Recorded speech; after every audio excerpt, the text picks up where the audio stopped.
We could use just a little bit of help today. If any of the spectators would like to be up close and personal with our athletes tonight and get a really cool t-shirt, come on down. We could use some timers.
The pool is now closed.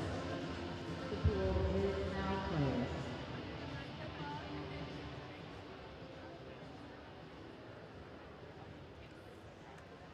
Good evening and welcome.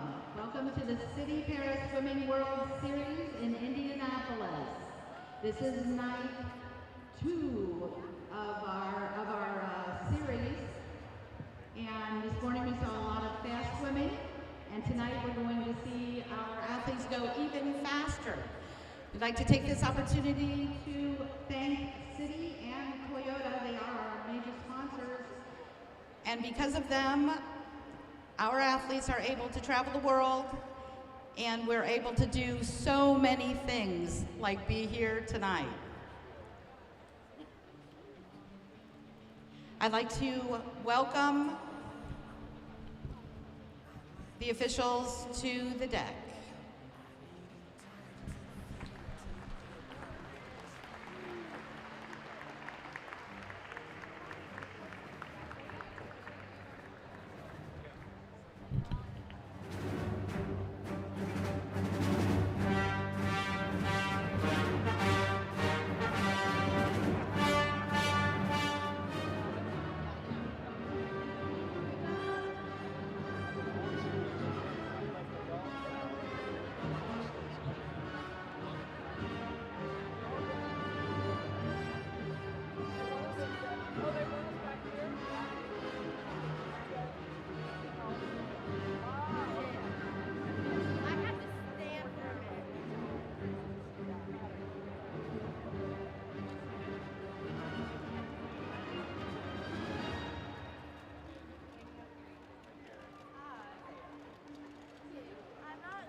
going to be a great night. If you would join me if you're able and rise for the playing of the national anthem.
Good evening and welcome to Indianapolis, Indiana, the home of this week's Citi Para Swimming World Series. Opportunity for athletes from all over the world to come and get classified for the international big events coming up this year. Get in the water and get as fast as they can possibly get to be considered for their Paris 24 Paralympic teams, and if nothing else, coaches and athletes to see right where their training is. Tonight looks like we have quite a few heats for you. We're going to start off with the women's 50 butterfly, and that is the S1 to S7 class. In lane 1 for Mexico, Carla Bravo Gonzalez. In lane 2 from the United States, Mackenzie Cohn. In lane 3, Julia Gaffney from the United States. Lane 4, Mallory Wegeman. Lane 5, Sarah Vargas Blanco from Mexico. Naomi Ortiz Mendez from Mexico is in lane 6. In lane 7, also from Mexico, Naomi Somayera Mandujano. And in lane 8, Megan Giafreda from right here in the United States. They are preparing down at the far end of the pool. All the events end at the same side of the pool, so we have to, for the 50s and 150s, we start at what is normally the turn end. This is women's 50-meter butterfly.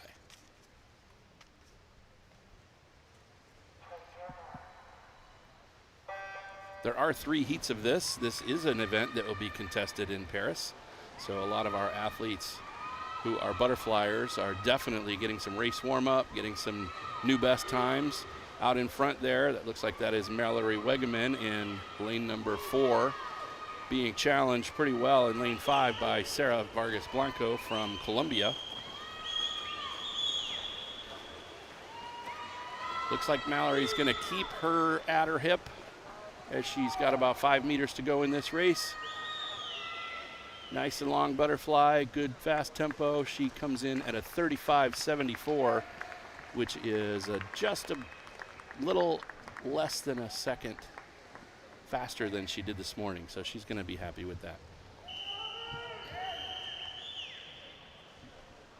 Second in that heat was Sarah Blanco from Colombia, and third, Julia Gaffney from the United States.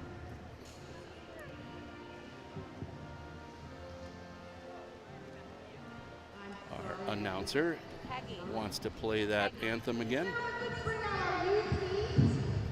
Hear that in the background. Number, I texted you. Great swim. I got your email address. We have a swimmer here, so I can go watch him. Yeah. Alex Cooper, he's in the See that race, Mallory Wegeman really won it from start to finish. She kept the swimmers at her hip that were trying to challenge. Nice, long, fast butterfly, keeping her body at the surface. It was really the fastest way to swim that 50 butterfly. Outstanding effort. Great result. Our next heat is going to be the youth final. This is an 18 and under age group final. And in lane 3 will be Hannah Olette from Canada. In lane 4 from Costa Rica, that is Ariana Cato. And in lane 5, also from Costa Rica, Sarah Miranda Corrales.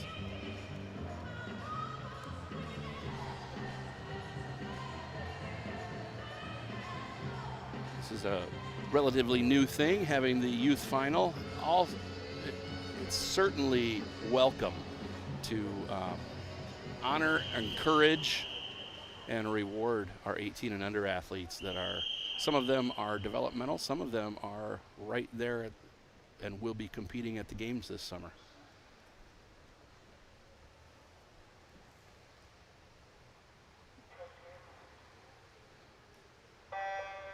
Megan Giaffreda from the previous heat would be in this heat, but she had a high enough point score from her morning swim to be in that previous A final at 44.28. So we'll see where that 44.28 stacks up in this junior final, because I believe she is still eligible to take a medal home in the junior race.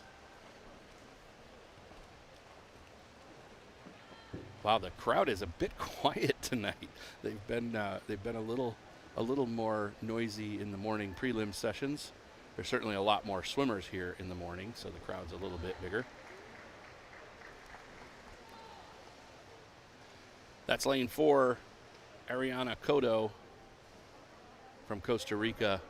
She hits the wall at 46.14. And we did not get an official time for Miranda Corrales. Hannah Olette, yeah, that timing system not helping us out tonight. But we did get a winning time of 46.14 for Ariana Cato from Costa Rica. And we do have a B final heat coming up next.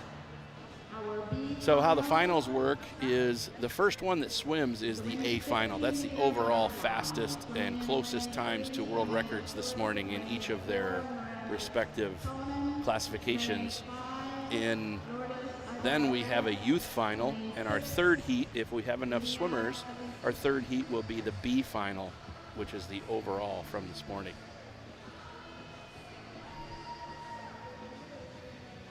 Had a good race there. Great, congratulations. The swimmers from Costa Rica going 1-2 in that previous race.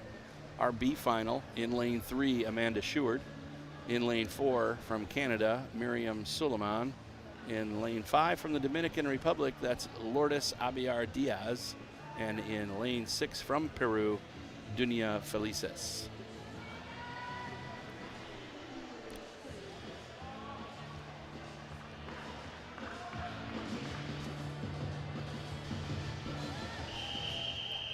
It's their first whistle to approach the block. They'll get another whistle to step up, and they have stepped up.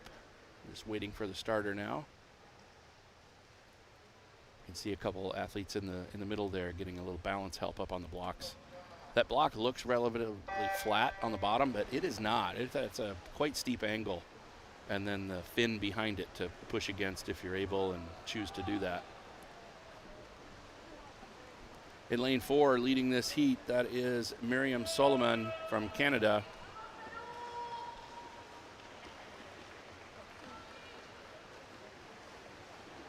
She's got a good body rhythm going to her fly. She breathes about every 3 or 4 strokes. That way she can keep her body down at the surface and aligned. If you're going up and down for a breath every stroke, that tends to create a lot of resistance in the water, and resistance is what we're trying to get rid of. That is Miriam Solomon from Canada, 42.64. This morning she was 44.29, so she's a little over a second faster. Lourdes Abiar Diaz from the Dominican Republic was second in that heat at 44.95. She was 46 this morning. And third was Amanda Sheward from the United States. She was 51.3. She was 51.9 this morning. So all three of those top three finishers were faster than they were this morning. Miriam really gets off that block fast. Great start. And we're ready to bring out the final heat of the men's See the different styles of fly. Very standard there in the center right, and then adapted here in our heat winner. Nice swim, Miriam. All right, on to our men's S1 to S7 start list for their A final. Abbas Karimi swimming in lane 1 for the United States. In lane 2, Zach Shattuck from the U.S. From Mexico in lane 3, Jesus Gutierrez Bermudez. In lane 4, Nelson Crispin Corzo. In lane 5 from Canada, Charlie Giamichel. In lane 6 from Mexico, that is Raul Gutierrez Bermudez. In lane 7, also from Mexico, Juan Gutierrez Bermudez. Those are brothers, and they have been battling for years in the same classification. Sebastian Masseby is somebody to keep an eye on. He was 39.51 this morning, which broke a world record by nearly a full second, and we'll see if he does that again tonight.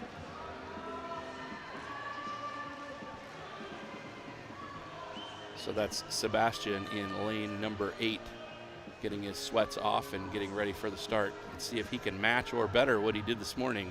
Again, looking out for something faster than 39.51 from Sebastian in lane 8. Sebastian representing Canada at this competition. It's an outstanding swim. He called it before the morning. We were informed that an athlete may be going for a record.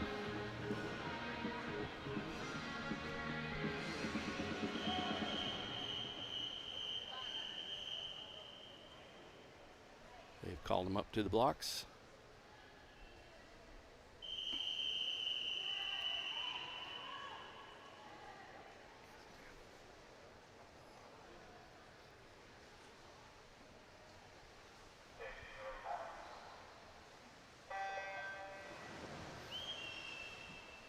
All right, Sebastian over there in lane 8 got off the blocks pretty well. Notice Abbas Karimi there just under that graphic. He is doing this all dolphin kick all the way down the pool, and he's actually staying right up there with the leaders that are swimming the full stroke. Outstanding effort. He's got some great coaching in Fort Lauderdale, and they keep experimenting with new things, and he just keeps getting faster. But in this heat, it is all lane 4. That is Nelson Crispin Corzo from Colombia in a time of 31.43. This morning he was 31.8, so he has definitely gone faster. 39.85 for Sebastian, which is actually under the old world record that he broke this morning. The old world record, which was 41. He didn't quite eclipse his morning swim, which was 39.51, but certainly an outstanding effort. He has the fastest 2 times in the world, not just this year, but in history.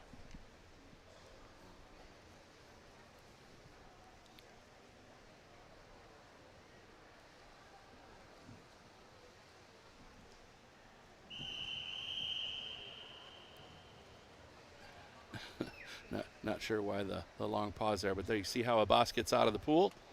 His coach offers a towel, and he just puts a foot up in the gutter and pulls himself up right up out of the pool. Great swim for Abbas. You can see how he starts here. He gets right under there and starts his dolphin kick underwater. Of course, he's got to break. His head's got to break the surface by that yellow mark, and it did. And he remains competitive throughout the whole swim. Great swim from our champion here at the Citi Paris Swimming World Series in the USA stop in Indianapolis. That was Nelson Corzo from Colombia. Our next heat, which is the B final. We don't have a youth final in this. The B final, in lane 2, Alex Cooper from the United States. Morgan Ray is swimming in lane 3 from the United States. Connor Giaffreda in 4. Noah Thomas, also from the U.S., in lane 5. Mexico's swimmer Hector Pedroza Alvarado in lane 6. In lane 7 from Canada, that is Riley Martin.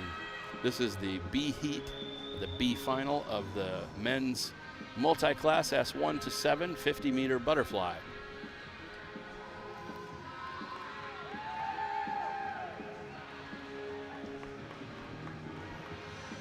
You see a lot of athletes slapping their legs and biceps and chest. Some of that comes from nerves, some of that comes from working muscle activation right at the surface there, right before they swim. We'll get the second whistle and the athletes will get up on the blocks. Just a couple athletes are getting an aid for balance. That's the second and final heat in the water. Looks like it's going to be a good race. All 4 of these swimmers get off together. Just about to hit mid-pool, it's turned into that V formation. And that is Connor Giuffreda in lane number 4. Won't call it a commanding lead because somebody could come back on him, but he's out quite fast. Just a couple strokes left. He hits the wall at 34.94. 35.6 was his time this morning, so he is quite a bit faster. Great reaction. He is working so hard. I know all these athletes are, but I get to witness it every morning at the U.S. Olympic and Paralympic Training Center. They're doing some big celebrating. I'm going to check the records here. Connor was 34.94.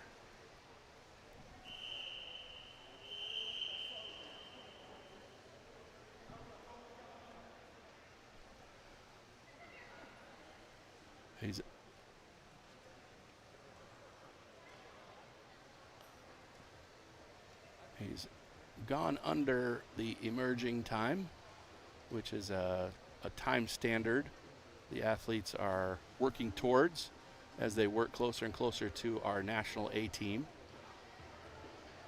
I think more than anything, that was just an outstanding swim, and I think you can tell that he is pretty stoked after that swim. Some celebration after seeing the clock, and then one of his training partners there, Morgan Ray, comes over and gives him the big high five and side hug. Outstanding swim. Again, that's teammates and training mates. They swim together every morning and afternoon in Colorado Springs. The women's 100-meter butterfly is up next. We'll have all 3 heats. Our first heat is the A final. In lane 1, Jessica Long. In lane 2, Lizzie Smith. In lane 3, Taylor Winnett. In lane 4, Grace Neufer. In lane 5, Olivia Chambers. In lane 6, Gia Pergolini. In lane 7, Natalie Sims. And from Canada, Justin Morier from Canada in lane number 8. I'm sure Olivia Chambers is glad that I didn't mention her birthday that was yesterday. See how I did that? This should be a pretty good race. These swimmers were 106, 107, 109 in the middle of the pool here. The big high five, I don't know if you saw that, but Taylor, Grace, and Olivia all gave each other a big high five there before the race, and Gia was in there as well. Gia Pergolini, if you have been paying attention, does not hold back when she races, so she looks pretty fired up. Right next to her is Olivia there, getting that arm swing, keeping that blood moving. Grace Neufer right there, also getting ready. They heard the first whistle. That kind of quiets down the crowd. Second whistle is up on the blocks. Everybody's getting set. There's Tyler Winnett in that very patriotic swimsuit. Great, fair, and fast start. This is a battle, and a lot of these athletes are swimming in the same classification, S13. That's Grace, Olivia, and Gia. So they are definitely battling for those for those team selection spots eventually, and that happens in Minneapolis this summer. What are they qualifying for? Well, I hope you're not under a rock. If you are, let me be the first to inform you these swimmers are racing hard to make their way onto the teams from their various countries for the Paris 2024 Paralympic Games. Lane 4, that's Grace Newfer. She swam a 106.02 this morning.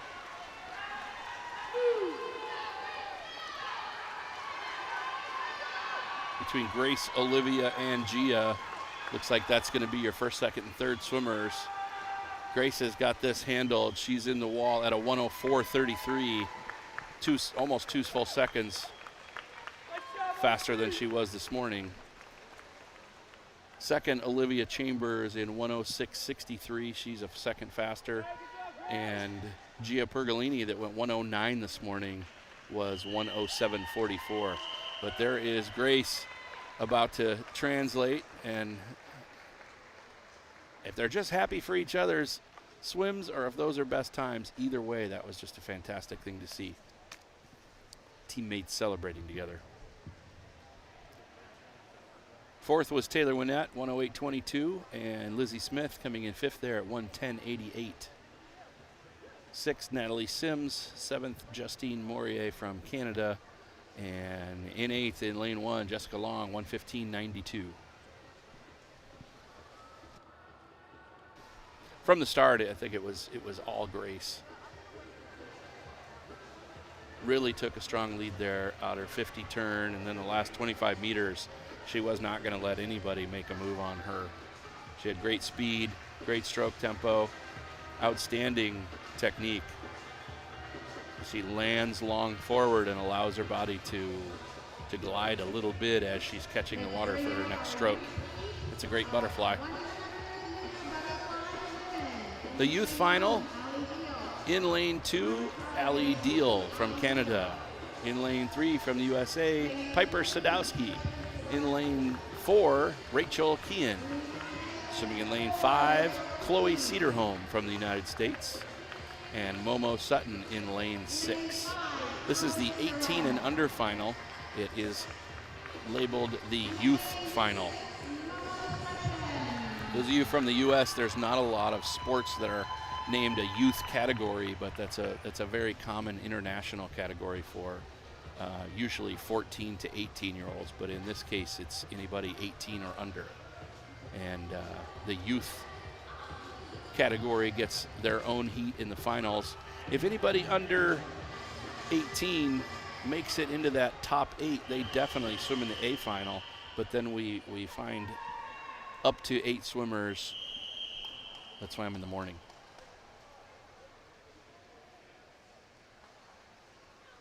These 5 had great swims this morning, scored enough points to get themselves in this youth final.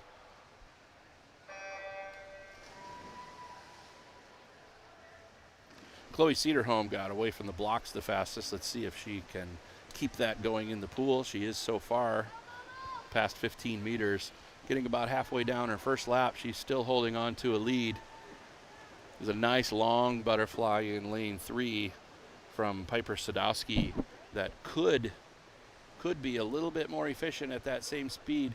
I don't mean she could be more efficient, since she might be more efficient than the rest of the heat, which will give her energy to finish better than the other swimmers in the heat. Let's see how this plays out.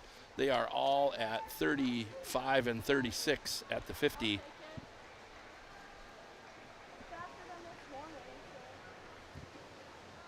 Piper, Rachel, and Chloe, this is a pretty great battle. They are as close from any angle that you look at the race. They're stroke for stroke.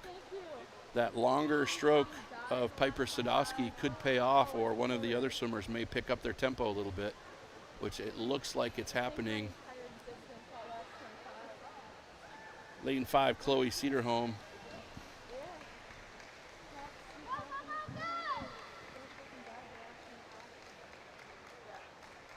Outstanding swim. Rachel Keene is first in 1:16.21. Piper Sadowski second, 1:18.21. We don't have a time for Chloe Cedarholm. Momo Sutton was 125.55. And we still had our last swimmer getting into the wall there. Allie Deal from Canada, 137.40. It's great to see that the athletes have bonded here. That's another great asset to chase in these international meets, where the athletes get to spend a lot of quality time together.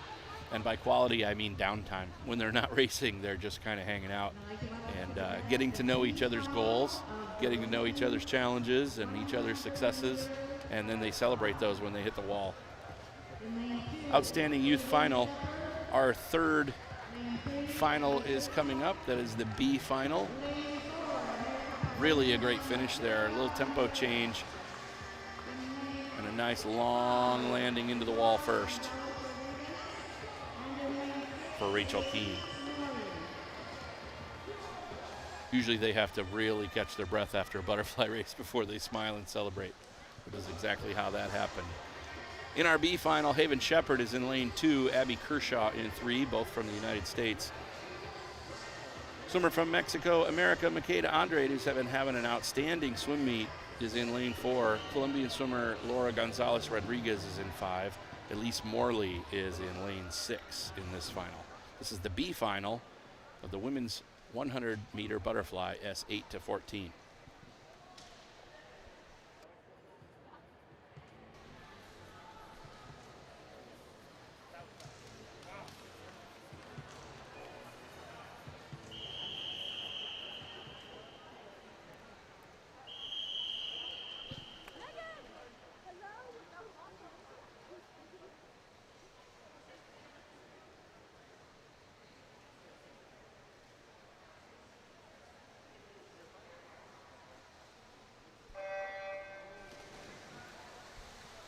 I was looking up some world records there. Pardon my silence, or maybe you welcomed my silence. Out at 15 meters, lanes, looks like lanes 3 and 4 are battling. That is Abby Kershaw and America Paulina Makeda Andrade from Mexico. America is pulled away in that second 25. Looks like all 5 of these swimmers are keeping their energy a little conservative.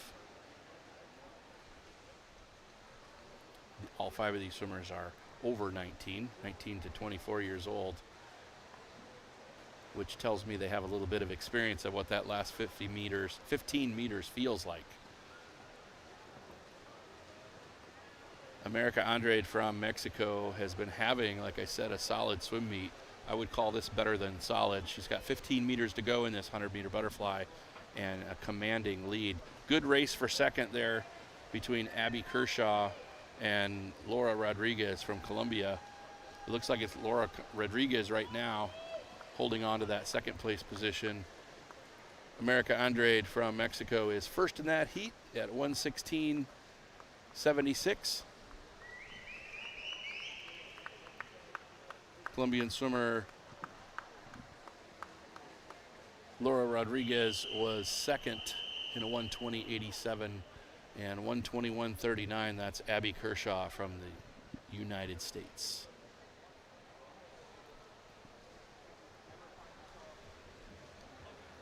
See, they all got away pretty evenly. Those threes had a good battle for the first 15 to 20 meters, but America took it apart and kept the lead apart from the other 2 swimmers throughout the rest of the race. Really good underwater, nice dolphin kicking. She's not in a rush into her catch when her arms are coming around. Very methodical, great rhythm, throwing her arms forward, not together, and that helps her land way out in front and get a little bit of a glide off of her kicks. Great swim.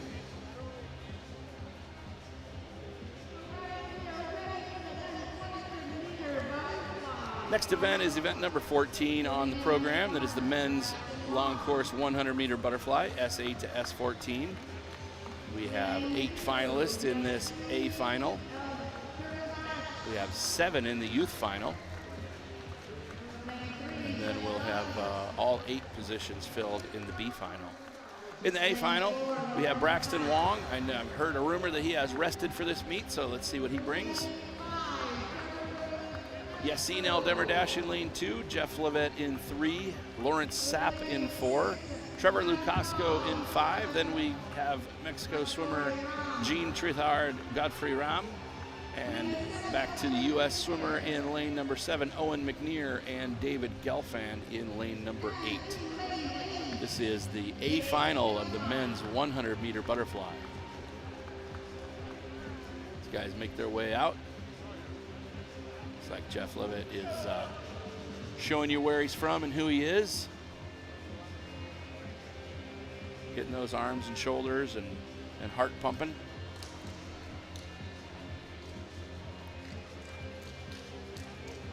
All the swimmers, when they get up to this level, have their own pre-race routine. Some of them are pretty unique. Some of them are about the same. Getting those leaps in so you can kind of activate your legs, keeping your arms moving fast to sustain the warm-up you probably just did right before the race. As you can see, Lawrence likes to get his splash on so that water's not a shock to him. He knows exactly what the water's going to feel like now as far as temperature.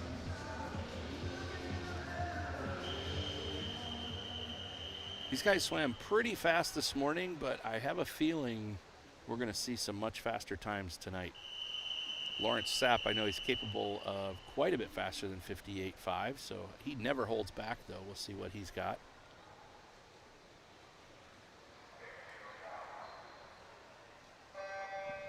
Gets away fast. He's certainly underwater well, being challenged quite well by Yassine El Demirdash in lane 2. That's where the race is going to be for the finish, I believe, is going to be between lanes 2, 3, 4, and 5, with a particular stress on Lawrence Sapp and Yassine El Demirdash in lanes 4 and 2. At the 50, Lawrence is 26.31. Trevor Lukasco picked up his tempo into that wall and ended up second, 27.69. Where Jeff Levitt is third at 28.3. Yassine took that first 25 out pretty fast.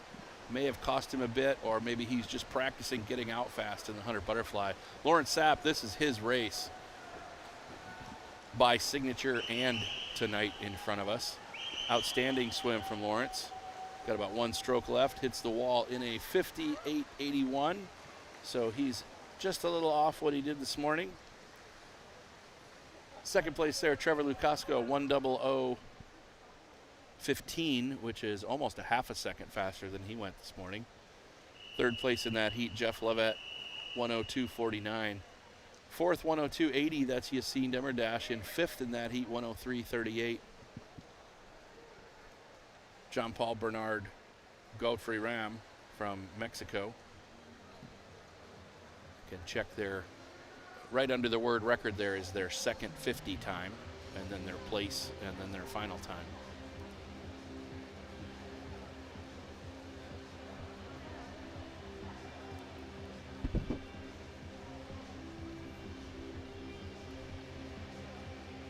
There they go. Watch Lawrence just explode off that block. Really gets out there faster than anybody, and then carries it forward almost to that 15-meter mark. The only rule in butterfly on that dive, how long you can stay underwater, is 15 meters from the start wall. He almost goes that far on his way back after the first 50. Very impressive underwater all the time. That's Lawrence Sapp out in front. And your winner by time, we'll see how that works out with the points to see who gets the medals. Now we move on to the youth final. This is anybody who's 18 or under. We had Braxton Wong in that last heat, was an 18-year-old and invited himself into the big heat. In lane 1, Nathan Alfaro from Costa Rica, Sawyer Mills from the United States in 2, Ryan Edelman from the U.S. in 3, also from the U.S., Evan Wilkerson in lane number 4. In lane 5, Aaron Thomas. In lane 6, Noah Bush and Lucas Collada in lane 6. Other than lane 1 from Costa Rica. This is an All-American youth final. We'll see what Nathan has to say about that. Nathan from Costa Rica in lane number 1. These guys are all the 18 and unders. Looks like some of them were high-fiving and fist bumping. But once that whistle goes off, it's battle time. See, they're having fun. They're buddies. Until the whistle blows. Now it's business time. Next whistle, they'll step up on the blocks, and we'll see who gets the bragging rights for our 18 and under youth final of the 100-meter butterfly. This is the Citi Para Swimming World Series USA stop in Indianapolis, Indiana, right there in the middle of America.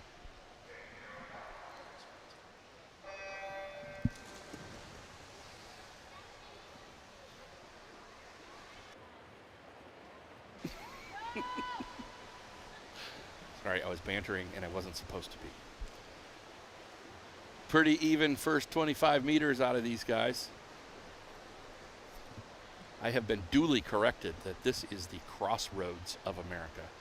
Being an Illinois breadbasket guy, I just don't know what everybody's all about. Good swim there, getting tapped. Evan Wilkerson is first at 31 flat. He's holding on to that lead just slightly. We'll see if anybody's got the energy to pick up their speed and get after him. It doesn't look like he's going to tire down. Lane 2, Sawyer Mills is making a move. This is for pride, guys, and I think it's going to be Evan Wilkerson's race to win. See, his coach will tap him right there. That's his indication that he's just got one stroke left. Everybody gets in. Evan Wilkerson is in first, though, at 106.92. A little bit slower than he went this morning. In second in that heat was Sawyer Mills. He was making a move, but Evan didn't let him take it over. 108.54. And in third was Ryan Edelman, as you see there, at 109.17. You can see that Evan was the fastest first 50 and the fastest second 50. I guess that's how you win. Math. There's math again. He didn't have to get out first off the blocks. Looks like he ran into the lane line there and kind of course corrected. First to the wall at, I believe he was 31.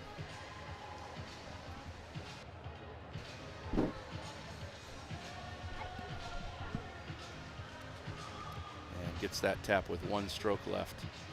Reaches in for the wall and gets the win, 106.92. That's Evan Wilkerson. Bringing us up to our B final. And in lane 1 from Canada, Hunter Hellberg.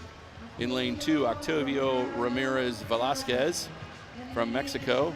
In lane 3 from Puerto Rico, Javier Hernandez Rodriguez. In lane 4 from Colombia, Daniel Geraldo Correa. In lane 5, David Abrams from the United States. In lane 6, his U.S. teammate Emmett Martin. In lane 7, Nestor Hernandez Ramirez from Mexico. And Jesse Grieve coming in lane 8.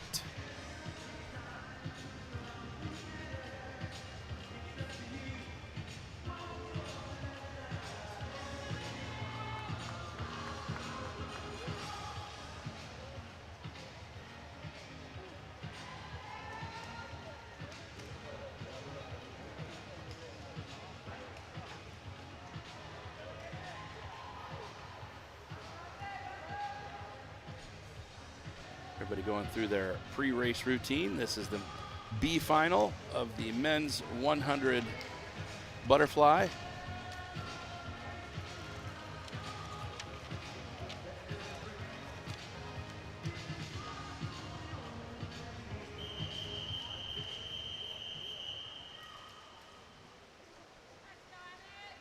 Next whistle calls them up on the blocks.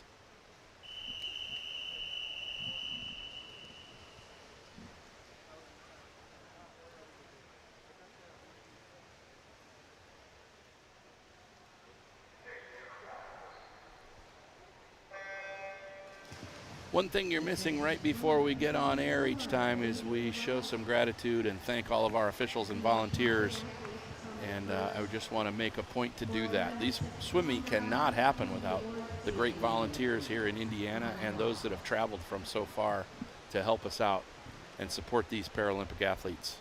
So thank you so much. Not only thank you to them, but thank you to Toyota for sponsoring and helping support U.S. Paralympic swimming, and of course Citi for sponsoring the Citi Para Swimming World Series.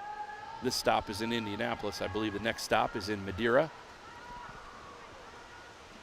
That is a beautiful island off of the coast of Portugal.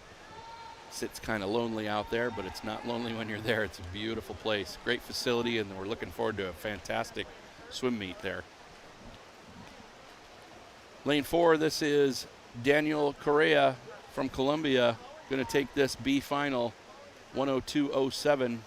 That is well faster, almost a second and a half faster than he was this morning at 103.3. Second in that heat from the U.S. is David Abrams.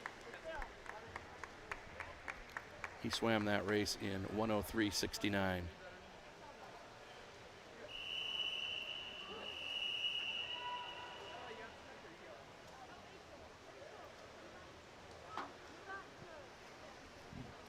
That long whistle gives them permission to start to exit the pool.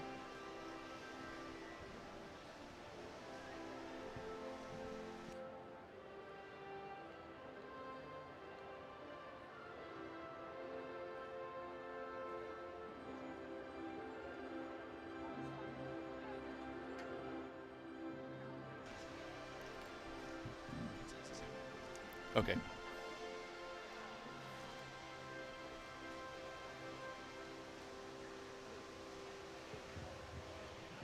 Great swim, great finish from all three of those guys. That was your B heat. We move on to the women's 400-meter freestyle A final. We always have a lot of things at stake in every race, but some of these athletes are not only at the very top trying to establish times to put themselves in consideration for the U.S. Paralympic team and the federations that are visiting the U.S. at this meet. We'll have that 400 freestyle coming up. Right now we are setting up for some awards from our previous events. We'll go through that awards presentation, and then we'll move on to our 400 freestyles. Please join me in welcoming the medalists. What happens very quickly during this little pause is all of the timers and officials clear off that part of the deck, bring their chairs over here to the side to watch the presentation of awards. Navigating those chairs there is Coach Ben from the University of Northern Iowa. He is coach of Olivia Chambers, who is not any longer an up-and-coming swimmer in the U.S., but has established herself quite well. We have our awards presenter down on the deck, ready to give the awards.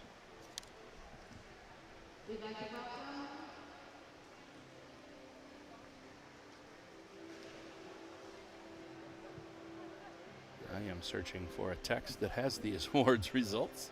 Sorry about that.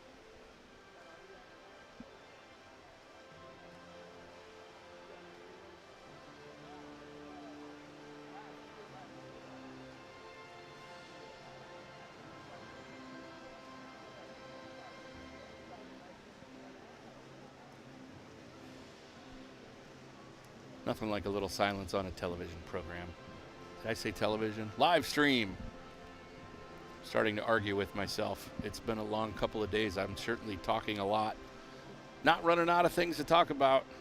That's never happened in my life. The A final here, it wasn't just the order of finish, but the order of the points that they scored for the times that they went. The swimmers were in different classifications, so they were all racing against different times.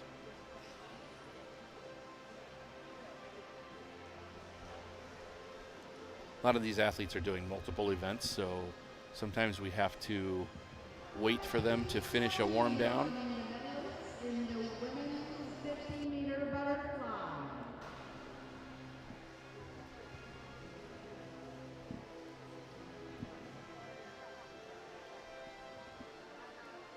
I think that's exactly what we're doing. We're waiting for athletes to finish their warm-up, get some sweats on real quick, and come over here.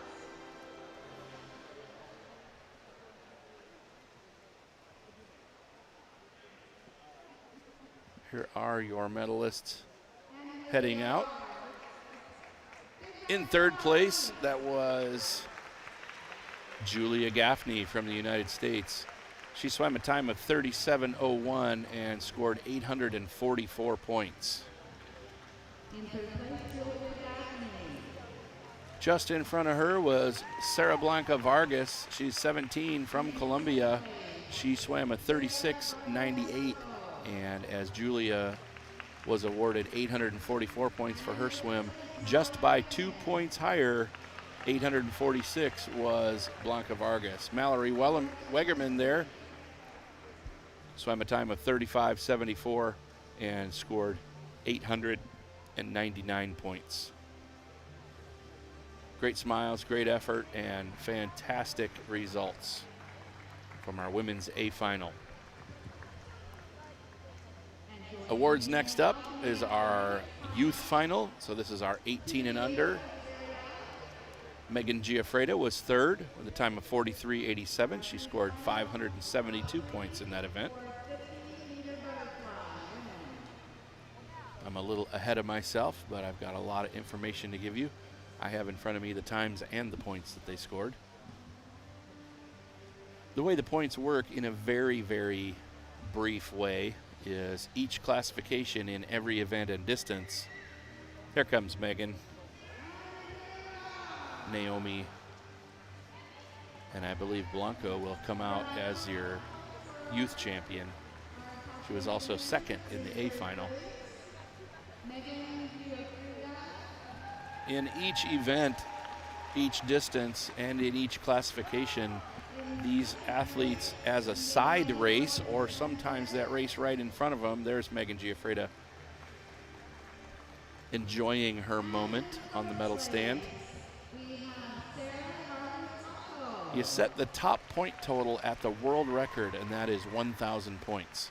After that, each increment you are away from that time, the point score lowers. So for this race, Megan Giaffreda getting third in the youth, she did that with 572 points. Naomi Mendez from Mexico was 39:24, and she got 744 points. 846 are what Blanco Vargas received. Here's our men's A final.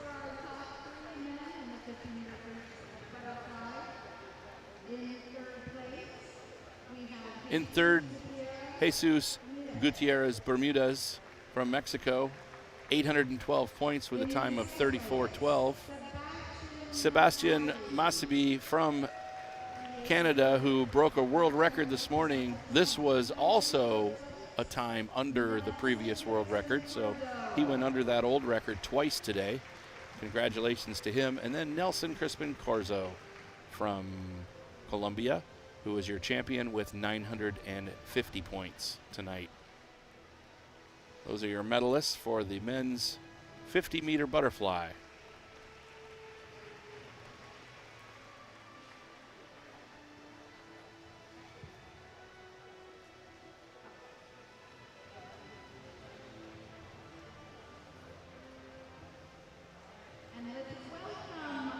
Next is the women's 100-meter butterfly. Lizzie Smith was your third place swimmer with a 1:10.88. She scored 854 points.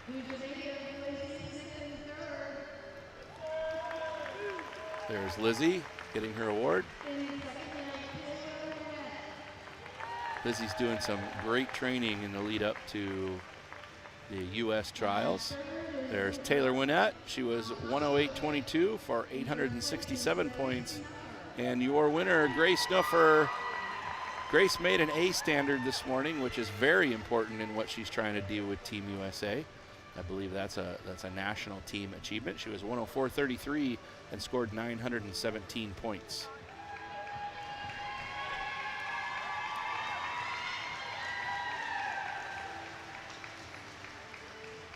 Now our youth awards for the women's 100-meter butterfly. Our youth final. Please welcome them for the 100. Rachel Keene was your bronze third-place swimmer. She was 116.21 for 607 points.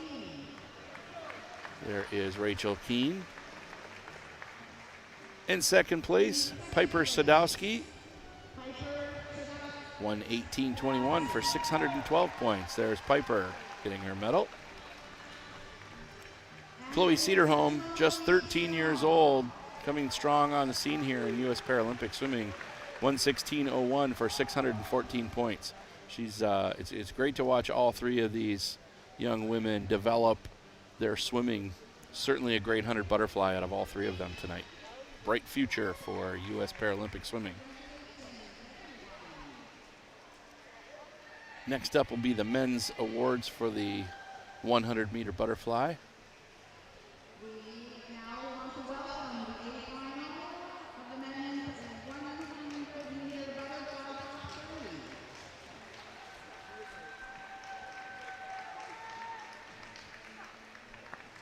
They're marching on out. In third place tonight in the A final, that was Jeff Lovett.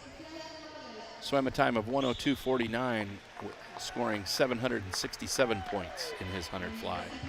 Second place was Trevor Lukasco. He's 21 years old, trains with the resident team in Colorado Springs. He went 100.15 for 861 points.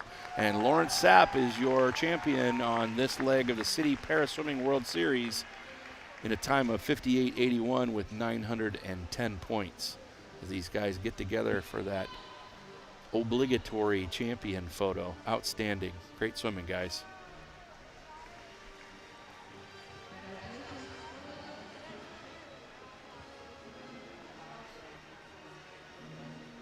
Next up will be our Youth 100 Butterfly Awards.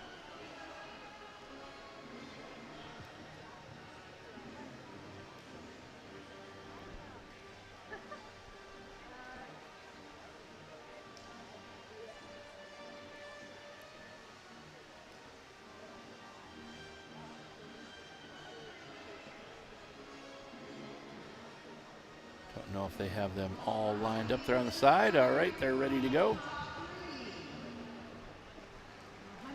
Here come our youth awards.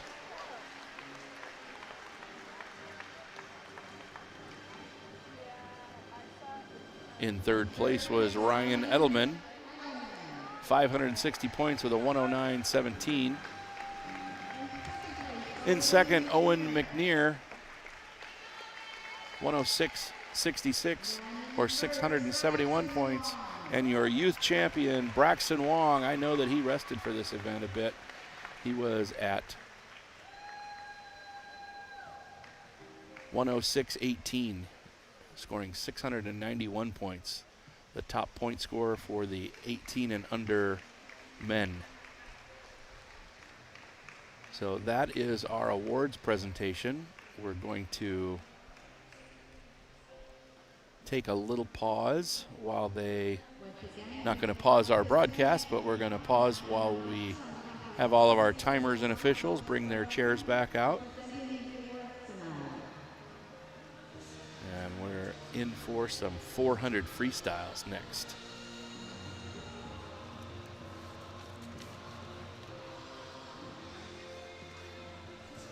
We will have 3 heats, I believe 3 heats of the women and 2 heats of the men's 400-meter freestyle.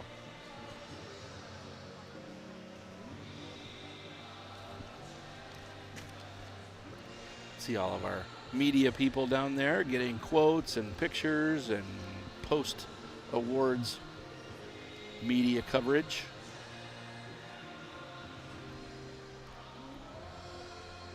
We've got an incredible media staff here on location. She's juggling all of the great storylines that are being put out at teamusa.org, as well as corralling all the photographers and media that want to talk to all these athletes after they swim. We've got everybody in place, so we should be ready to march out that first 400-meter freestyle heat.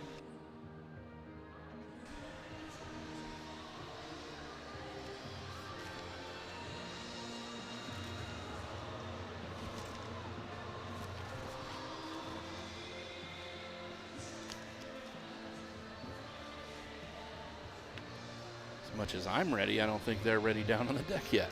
So just probably running through all the details they need to do to get the next race ready. Putting those last few baskets out on the deck.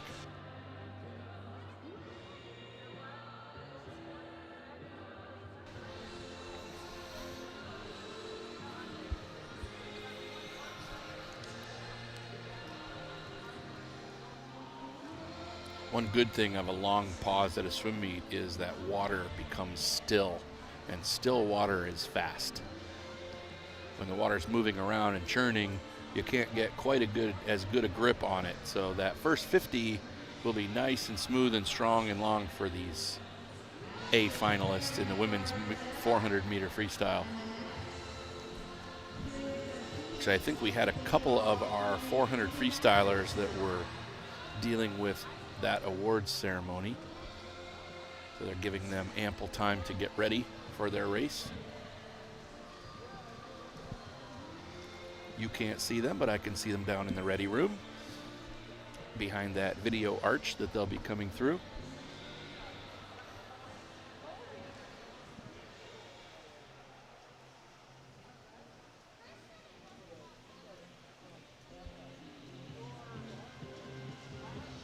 Just kind of relax and enjoy the ambient sound of the IU natatorium. I think they're ready to go now. The women's 400-meter freestyle. This is the A final.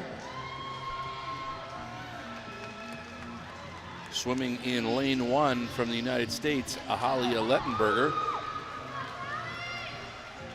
In lane 2, Callie Prochaska.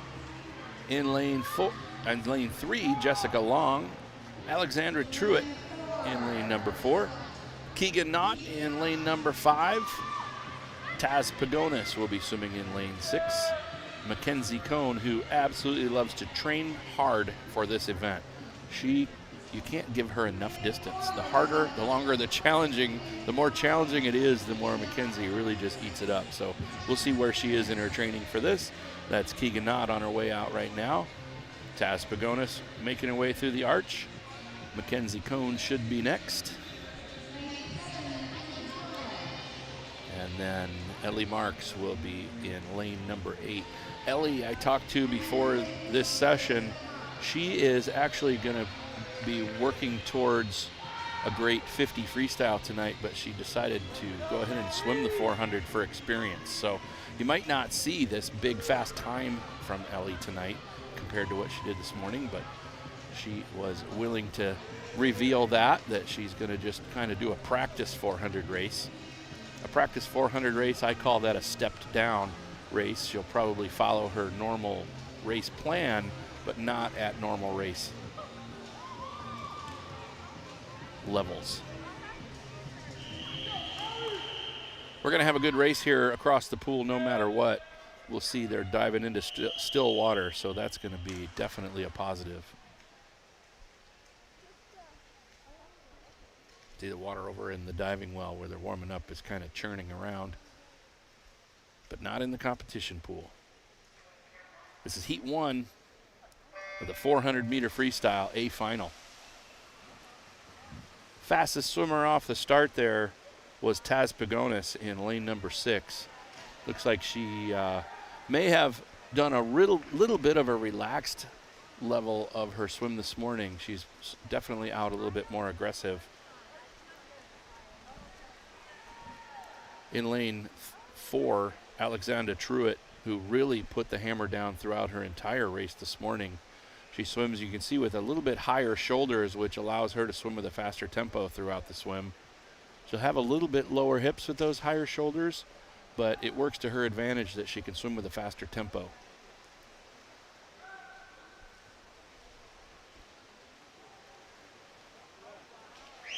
And you compare what those higher shoulders look like to one of the other swimmers, say even Jessica Long next to her, who swims with a little bit more of an efficient, classic type of freestyle. Alexandra's taking it out fast. At her feet, she's 106.8.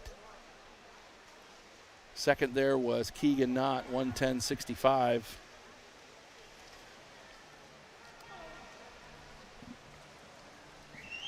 These swimmers in the middle of the pool are 442, 457 this morning. I'm going to check out what the minimum qualifying times are. It's the MQS, and the MQS is pretty important. That's how you qualify for or put yourself in the qualification for the Paralympic Games. I know that Keegan Knott in the S9 classification is definitely looking for that MQS time. Let's see what that is.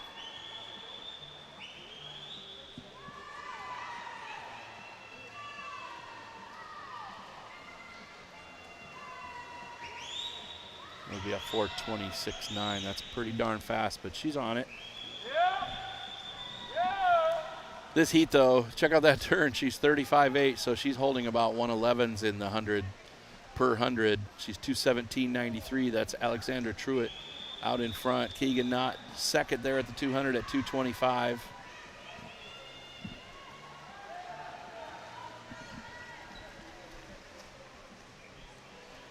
Her coach said if she was somewhere in that high 225 to 226 range, Keegan Knott may have a chance at knocking out that MQS time.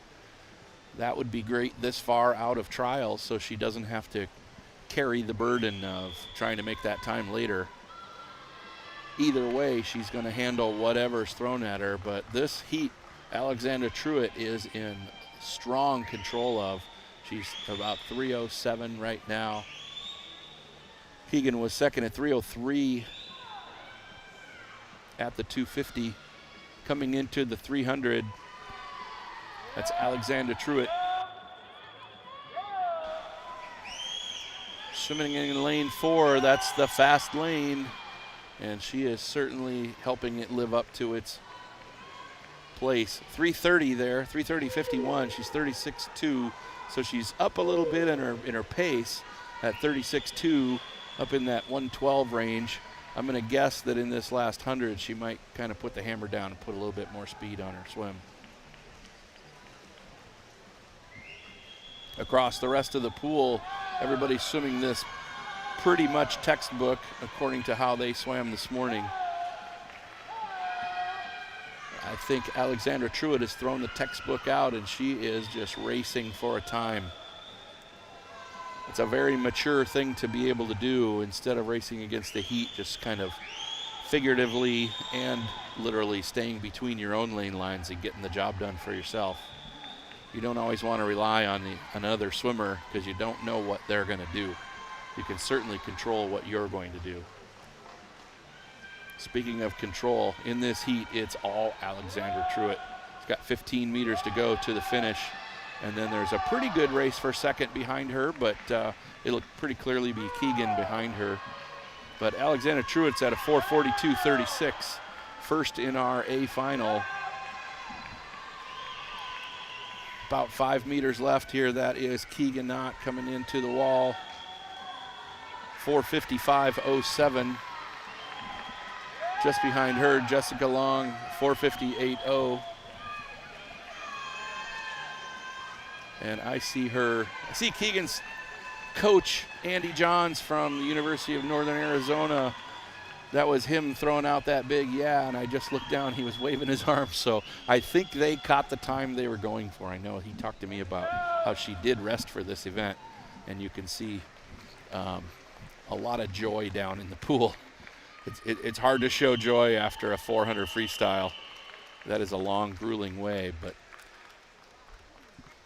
first place there in that championship heat, Alexandra Truitt. Keegan Knott second, 4:42.3, 4:55.0. And Jessica Long coming in third there at 4:58.0. Having three great swimmers under 5 minutes in that event bodes well for the U.S. as they're preparing for their trials. That was an all-U.S. final.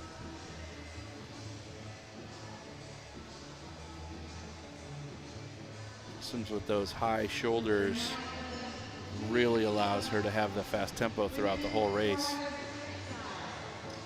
I think if there was an 800 and a 1500 in this competition, she would be your champion there too. In our youth final, our swimmer that has come all the way from Mongolia, had a chance to talk with her and her family in the break today.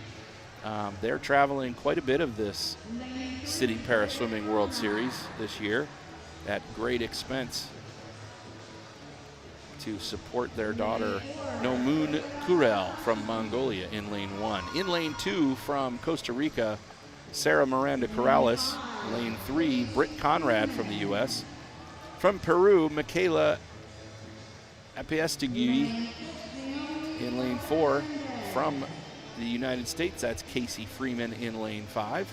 From Mexico, Naomi Ortiz Mendez. And in lane 7, Ali Deal.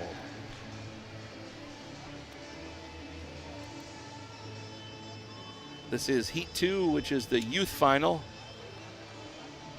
of the women's 400-meter freestyle. They're certainly going to be up to race each other, but it's all about racing themselves and getting great times compared to what they did this morning. Hopefully they all got away, got a little time to rest, get a good lunch, keep those smiles alive. Happy swimmers go fast. I've said that my whole life as a coach. And let's see how happy they can stay.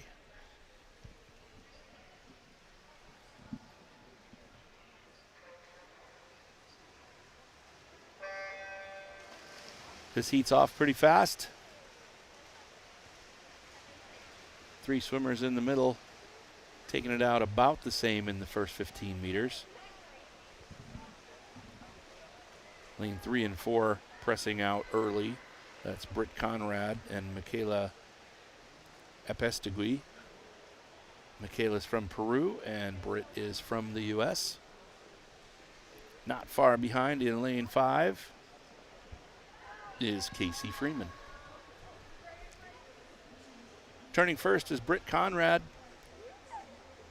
She's 35.35. That's out pretty fast. 36.4 and 36.7 for Michaela and Casey next to her.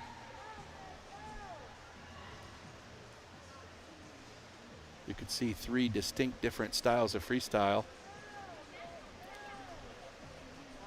Very high elbows there in lane 5, which means she's really rolling with her hips. A little bit straighter arms there in lane 4, and a high shoulder, higher tempo in lane 3. 3 different ways to get to the same place at about the same speed.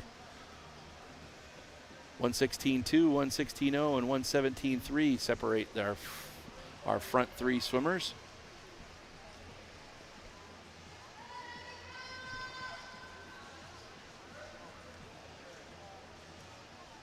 As much as they're racing themselves, they're racing their times, trying to get as close to the world record in their classification as possible. That's how the awards are doled out, and that's how they earned their way into the final tonight.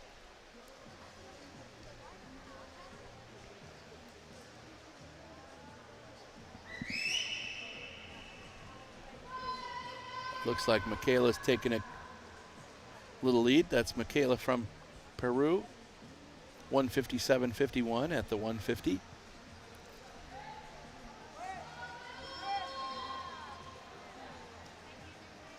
Again, you see 3 distinct different styles of freestyle there on your screen. On the far right, nice long high elbows, good hip rotation, a little bit straighter arms, a little bit higher tempo in the middle, and to the left, definitely a higher shoulder and back, which she'll have a little bit of a shorter stroke, but she's got a higher tempo. And those are physiologically 3 different ways to swim that. Michaela holds on to her lead at 2:39.09. Casey 2:41. Also at 2:41 was Britt Conrad from the U.S.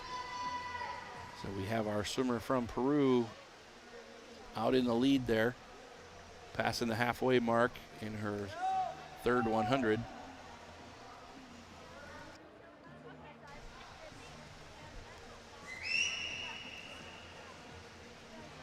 You can see, looking back at a full view of the pool, there are quite a few different races going on.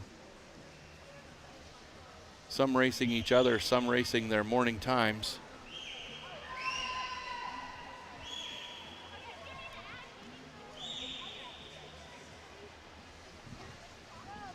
Hitting there at the 200 and 3:31.56. That's our swimmer that's here all the way from Mongolia, Nomun Kurel. Looks like she's got a nice long stroke out in front. But the race here is in the middle of the pool for the youth champion. As far as by time, we'll see how their different times stack up when they're converted to points. With just 100 left to go, Michaela's got this well in hand. That was a 42, so she's holding that 124, 125 pace. That was 4:03.07.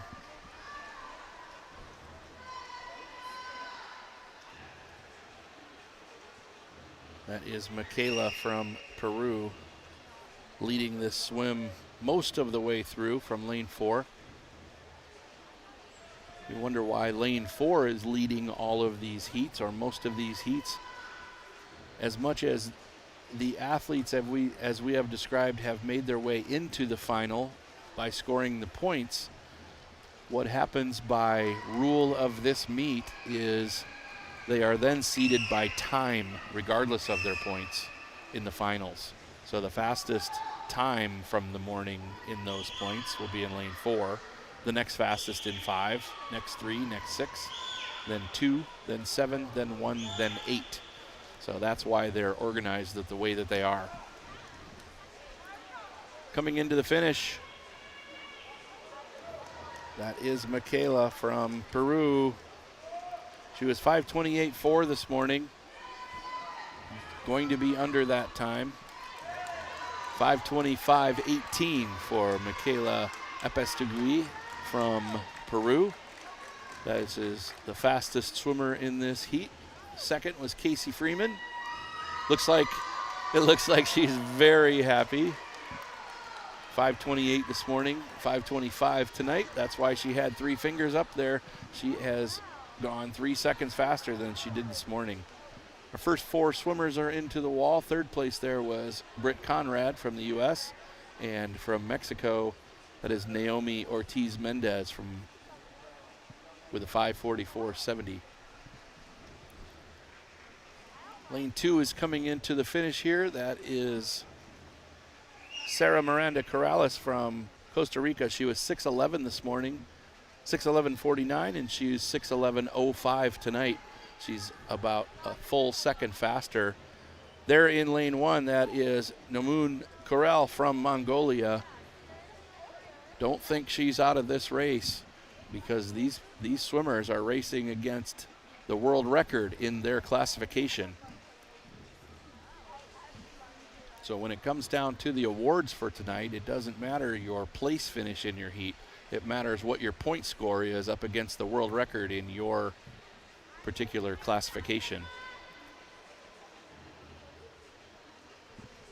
Nomun's got about 15 meters to go. You see she passes that yellow mark. She's got 15 meters left in her 400-meter freestyle. She's got a great, efficient stroke out in front of her, and that helps keep her legs aligned behind her. So she's swimming very efficiently. This morning she was 7:51.47, and she just went 7:13.58. So I will say that is a much better swim than she gave us this morning. Outstanding. That whole heat was, almost the entire heat was faster than they were this morning. Great swimming from our 18 under youth heat. This is the Citi Paraswimming World Series 2024 in Indianapolis, Indiana, the crossroads of America, as I've been informed.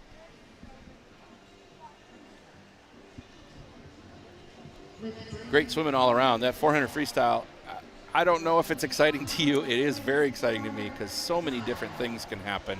Lots of lead changes, lots of racing, lots of different strategy. You see your winner from that heat right there.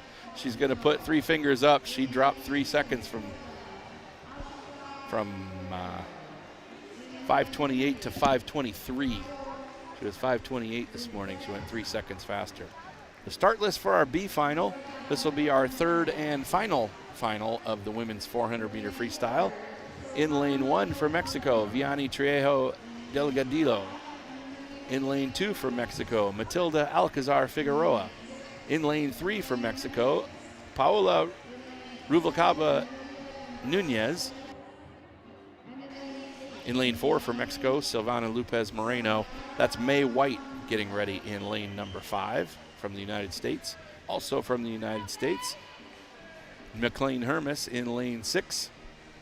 Julia Gaffney is swimming in lane 7, and Naomi Somayera Mandujano from Mexico is in lane number 8. This is our third and final women's 400-meter freestyle heat. All of the women have reported to their blocks.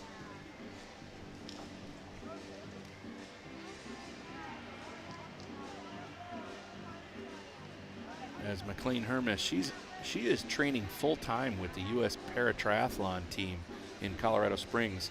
How do I know this? Well, I'm one of her coaches. I help out with the swimming side. McLean had a plan this morning to just kind of stick with somebody about her speed and then try to make a move at the end, and she did that quite well. We'll see what she brings tonight. This is the B final of the women's 400-meter freestyle multi-class.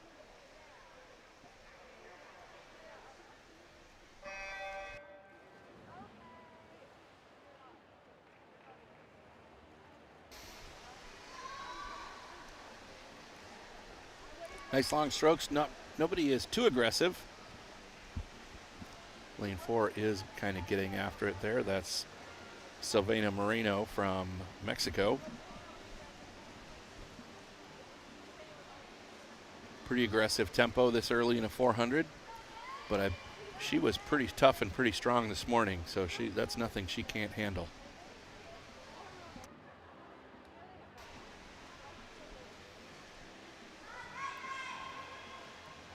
You can see they are seeded by time, so 4, 5, 3, 6, 2, 7, 1, 8.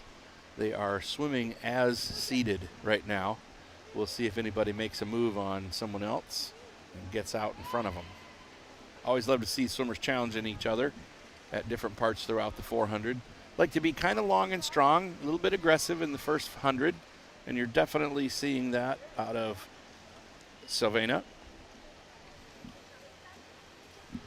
She turns at the 100 at 1:10.02.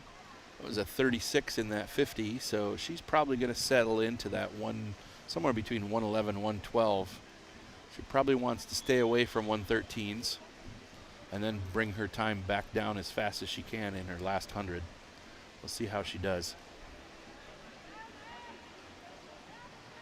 I think she's going to definitely stay ahead of this heat, so we can kind of stay wide and watch how this whole heat develops. She's got the heat well in hand. It's developing now pretty much exactly as it was seeded. So we'll see if anybody breaks out of that.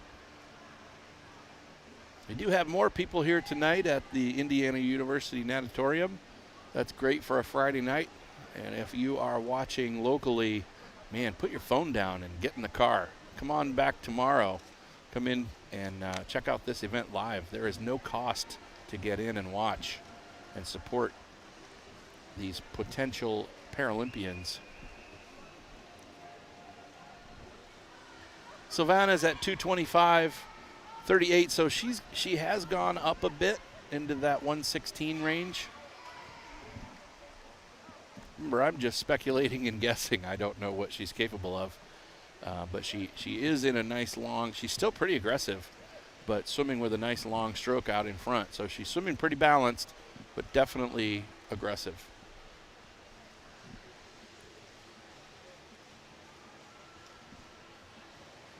Lane 3 has broken out and is trying to chase her down. Don't know if she can overcome that distance.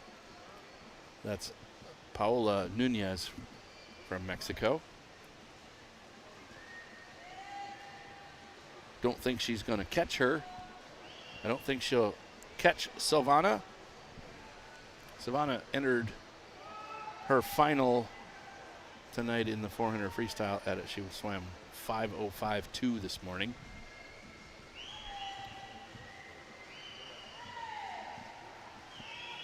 This is the definition of a spread out heat of each athlete kind of swimming their own race. She's 38 again, so she's holding those 38s. So that is the pace that she's settled into. She might bring her legs a little bit more aggressively into the last 75 to 50 meters. Both of the swimmers behind her are holding 40 for their last 50.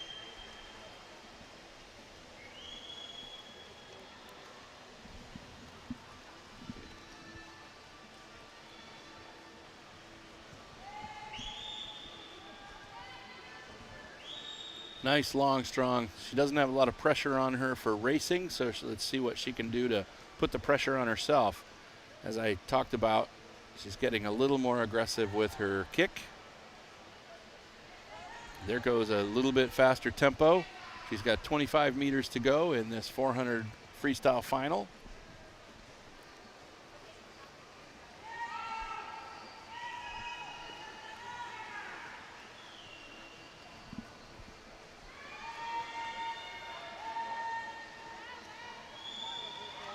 Is Silvana coming into her finish at a 4:57.74. That is quite a bit faster than she went this morning. So she's going to be tired, and let's see if she can focus on that time and be happy that she went quite a bit faster. 5:05 this morning, 4:57.74 tonight. Second place in that heat is Paola Nunez from Mexico, 5:12.75. She was 5:20 this morning, so she's gone quite a bit faster as well. Third was May White, 5:18.29, and McLean Hermes just finished in fourth at 5:27.87.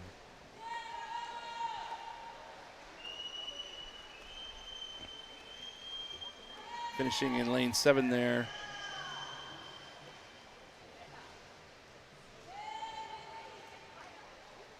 was Julia Gaffney, I believe.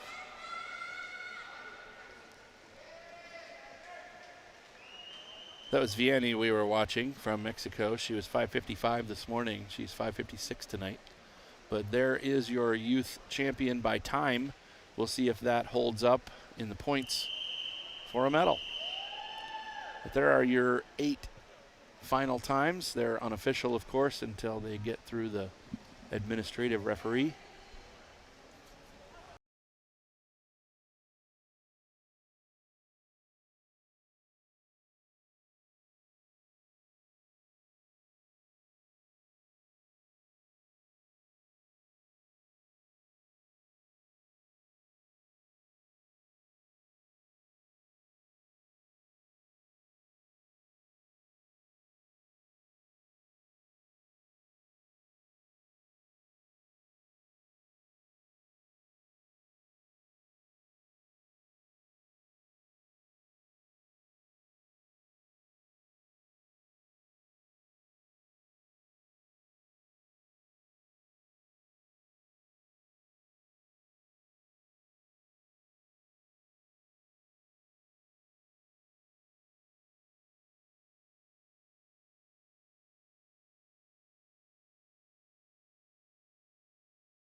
That's their cue to step up, take their position.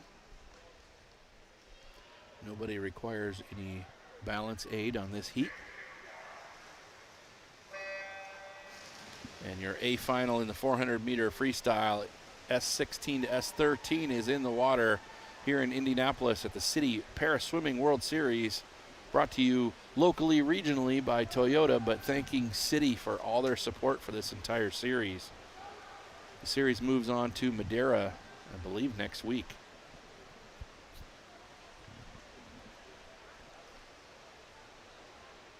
First heat's out kind of long and strong. At the first wall, that's Noah Jaffe. He's out in 30.39.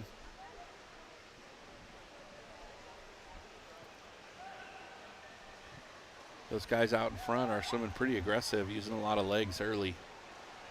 We'll see if they train that way or if their legs back off a little bit. Staying very aggressive in this first 100 is pretty smart, as long as you're not putting out a lot of effort to do it.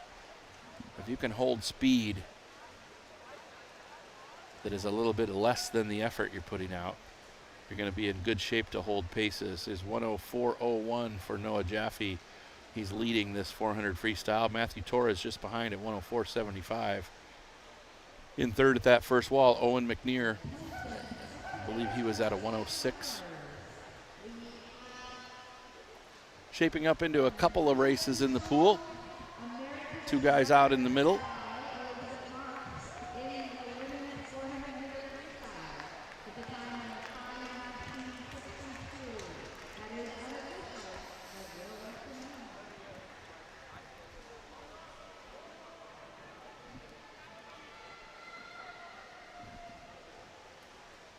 Settling into their pace there, just past the 150 mark.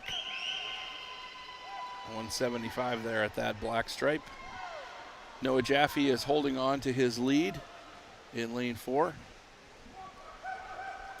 Matthew Torres is staying within his feet, so we can see if he's going to make a move through the middle of the swim. Halfway through, they're at 2:12.05 and 2:13.8. Third right now is Carson Bruner at 2:17.4, and right behind him at 2:17.7 is Owen McNear. And then we've got another close one way across the pool in lane 2 and 7. In fifth, Gutierrez Bermudez at 2:35.1, and at 2:35.6 is Aiden Williams in lane 2. So we've got a couple races throughout the pool. That race out in the front, though, is so far Noah Jaffe's in control of the 400.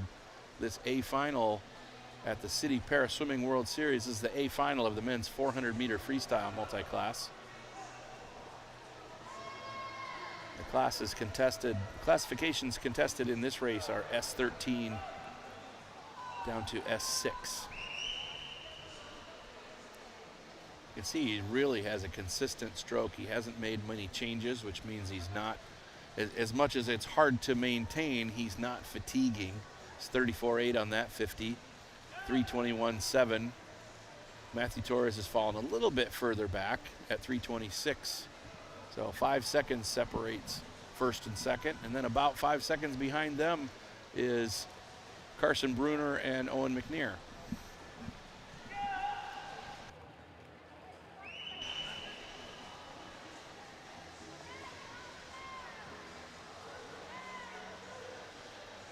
Getting into his last turns, got about 15 meters to go. That is Noah Jaffe leading the A final at 3:57 at the 350, leading the A final of the 400-meter freestyle.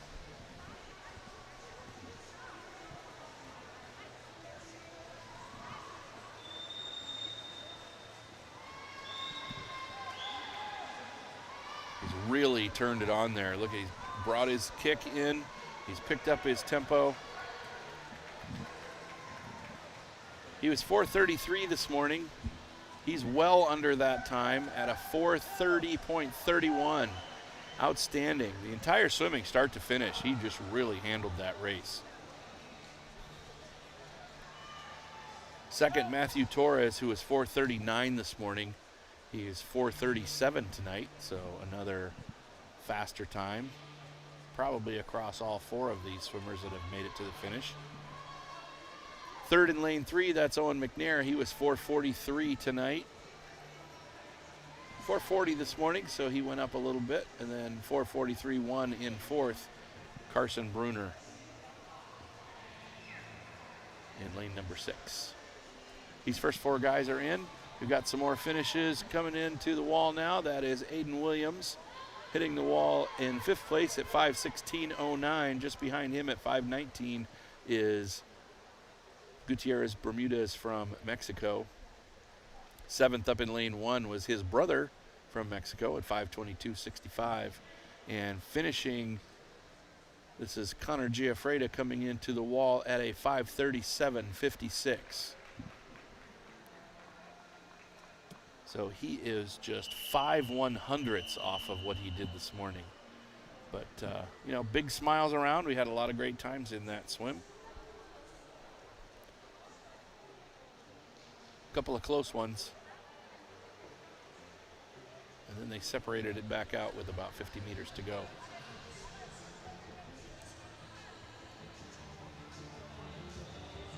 There's the start. Getting away from the block pretty fast and establishing himself was Noah Jaffe right from the start.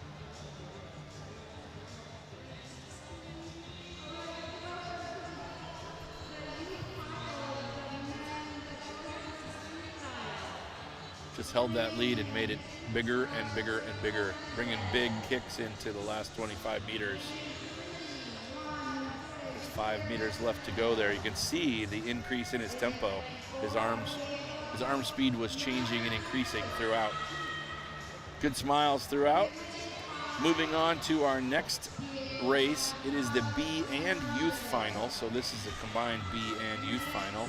There's only one swimmer in this heat, Leo Zhang, that is under 18. So he will join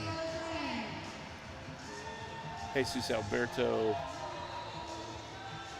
Gutierrez Bermudez and Owen McNair in the youth awards. We'll see which of the 3 finish in which order.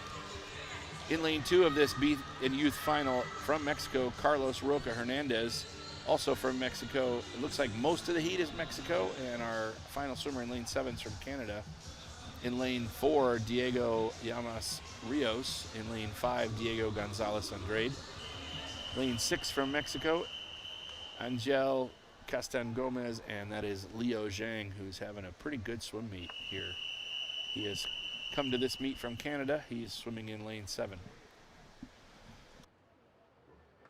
He had a really good swim this morning in this event. Let's see where this puts him.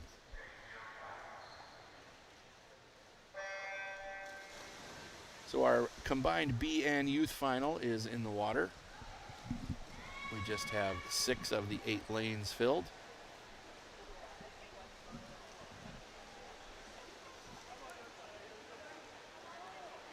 In lane 4, that is Diego from Mexico, getting out to an early lead. Did that with some pretty fast tempo and kick in the first 25 meters. We'll see if, that was Diego Rios. Let's see if Diego Andrade makes a move on him, or if Diego Rios is just ready to take this heat. You can see again lane 4, then lane 5, then lane 3. So they're swimming in the order that they were seeded for this event.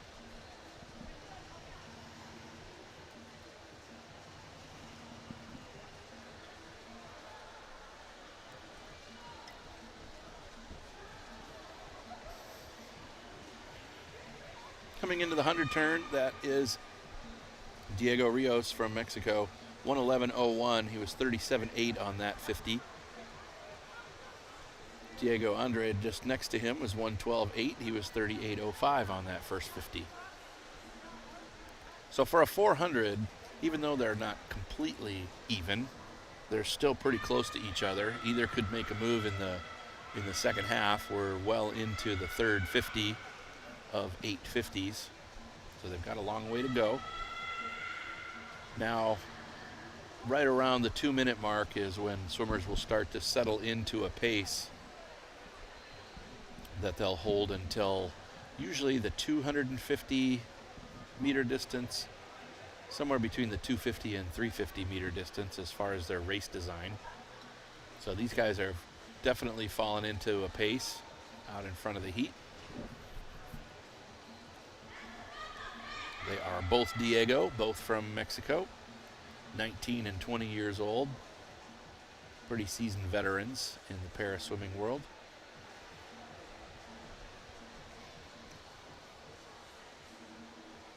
Diego Rios there in lane number 4 is going to turn first at the 200 in a 2:36.8. So he's holding about 120, 121 pace, where Diego Andrade is holding about that 122, 123 pace. He was 2:33 at the 200.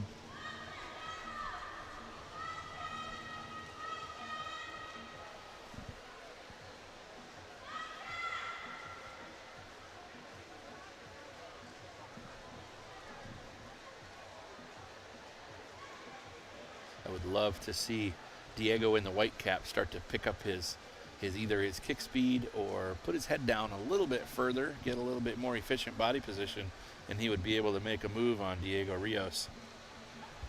Always love to make the races a little more interesting. They're separating out pretty well though now. At still holding that pace, 40 and 41 per 50. Diego Rios is 40.8, I believe, on that 50, and 41.1 for Diego Andrade. So they're holding that 120, 121 to 122 pace overall per 100. They've got 100 left, so we'll see whose coach told them when you turn at the 300, you just go.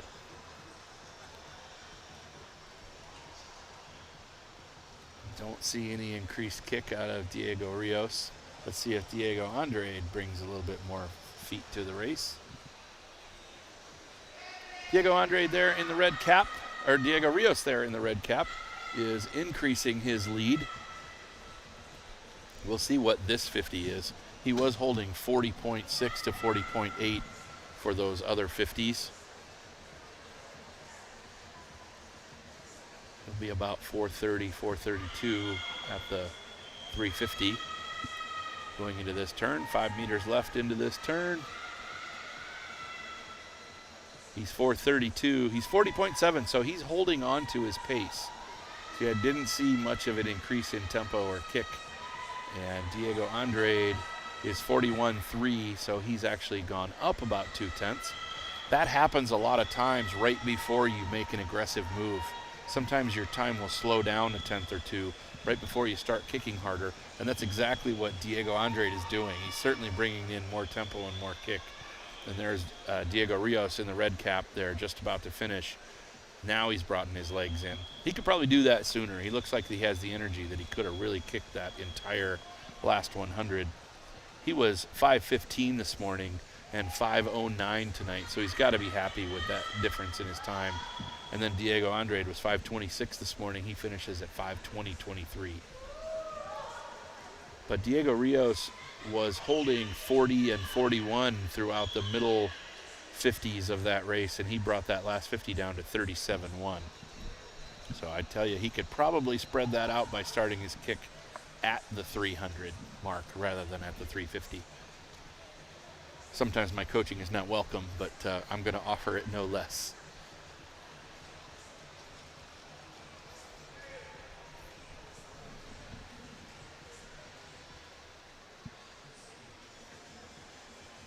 This is our swimmer in lane number 6.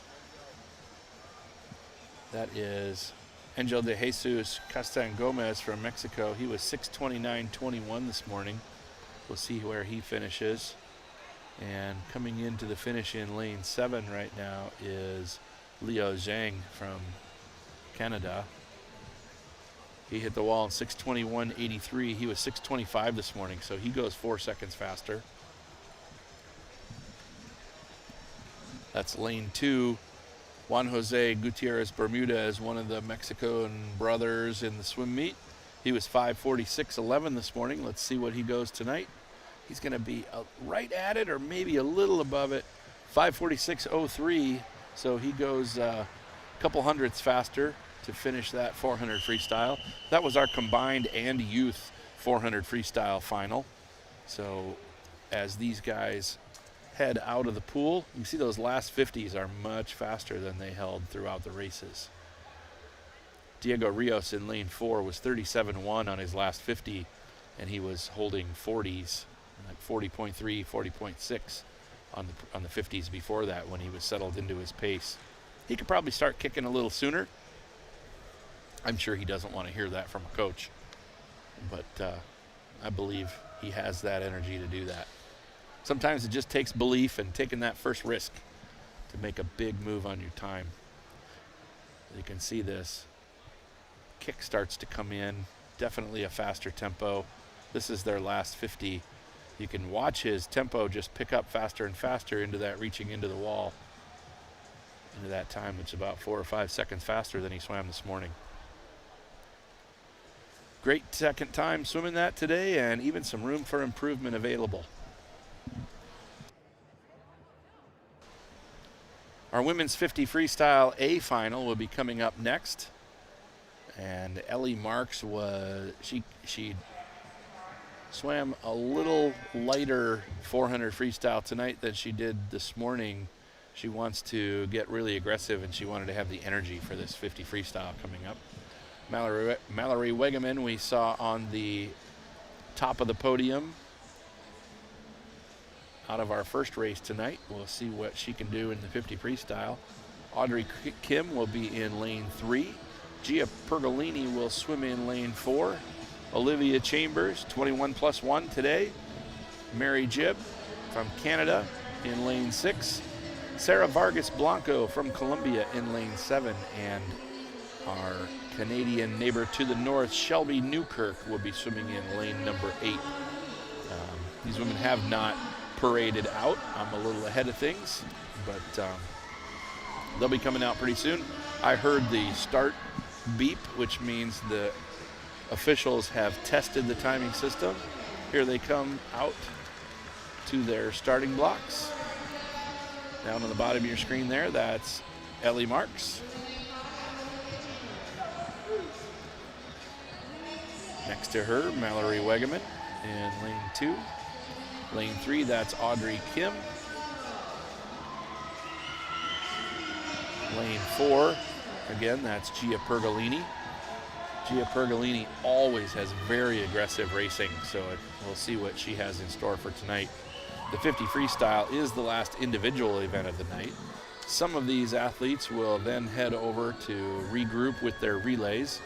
I believe we have another U.S. versus Canada matchup tonight.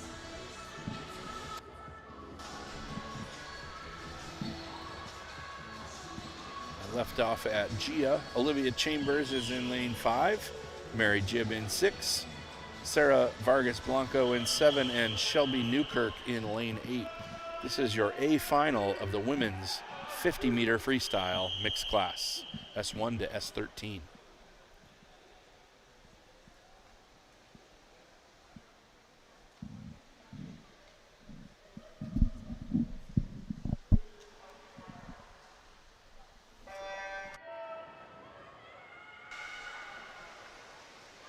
Great aggressive start. Long, good dolphin kick there. That was Gia Pergolini underwater, dominating that underwater butterfly kick. She's putting the heat to her hips right now. She's got 2 women on either side that are trying to make a move on her. Olivia Chambers is moving up, but there's not going to be enough pool for her. That is Gia Pergolini in a 28.00, winning the A final by time. Second was Olivia Chambers right next to her, 28.37, and Audrey Kim hitting the wall third in 29.11. 33.6 for Elizabeth Marks. Mallory Wegeman was 32.9. In fourth place was Mary Jibb with a time of 30.21. 34.01 for Sarah Vargas Blanco from Colombia, and from Canada, Shelby Newkirk was 8th and 34.1. You can see Olivia started to make a move on Gia, but Gia there just held on to her lead.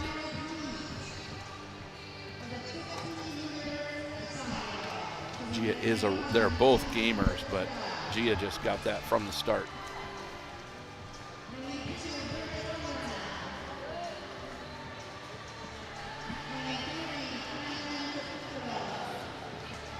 We'll have a great storyline coming up for you when we get to the awards of the 400 freestyle.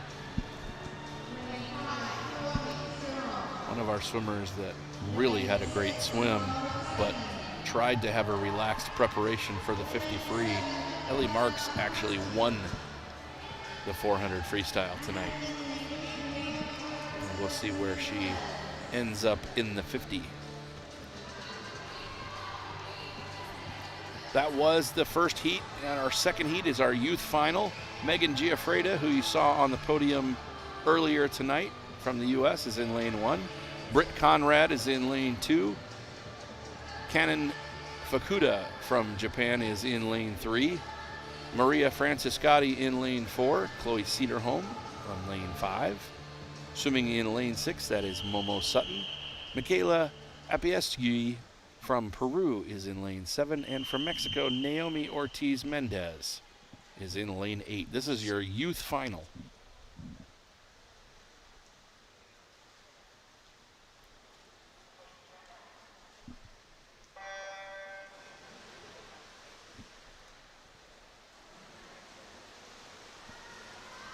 Very fast start there for Kanon Fukuda from Japan in lane number 3. She's not able to quite hold that on once they got to the swimming. That is Maria Franciscotti in lane 4. After that initial start speed, she got up and started swimming a bit faster than Fukuda. She's going to hold on for the win in this heat. That is Maria Franciscotti from the US. She hits the wall in 30.71. Just behind her at 31.95 is Kanon Fukuda. In third, Chloe Cederholm from the United States in 32.14.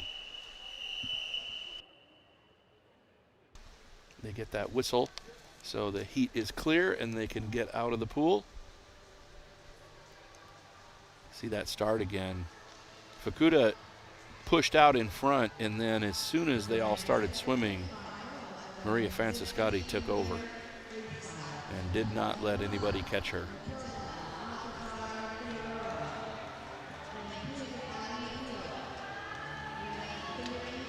First to the wall, first to congratulate her competitors. That's what we love to see and love to have. The B final for our women's 50 freestyle, S1 to 13, is making their way out to the blocks. In lane 1 from Mexico, Matilda Alcazar Figueroa. In lane 2 from Canada, Ali Deal. In lane 3, Colleen Young from the United States. From Japan, in lane number 4, Ayano Chichuki. In lane 5 from the United States, that is Grace Neufer. Rachel Keane in lane 6 from the US. Mackenzie Cohen, who I think she is swimming everything today, in lane 7. And in lane 8 from Mexico, Emilia Gonzalez Chanes. This is the start list of the B final, the final women's individual event tonight. B final of the 50-meter freestyle.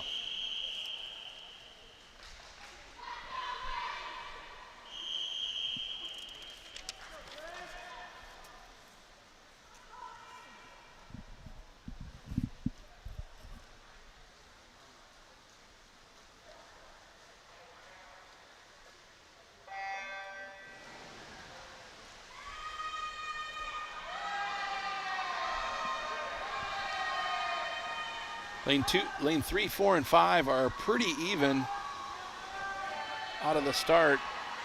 3 is Colleen Young. Ayano Chichuchi is taking the lead right now. She's here from Japan, swimming this 50 freestyle. This is the B final, but cannot count out Grace Neufer, who had a great swim earlier tonight. It did final out that way. Ayano from Japan is 28.60. She was in first. In second, Grace Neufer with a 28.66, so just 6/100ths of a second between first and second place there. In third was Colleen Young at a 29.36. Fourth is Rachel Keene, 32.66. So you can see on your screen there how the rest of the athletes played out. Mackenzie Cohn from the 50 to the 400 really swam great today. I'm sure she's happy with her performances, and she's probably going to be happy to get to dinner. See how important that dolphin kick is. If you can bring it out, puts you right out in front of the heat, then it's all about that fast, very straight arm tempo from our heat winner.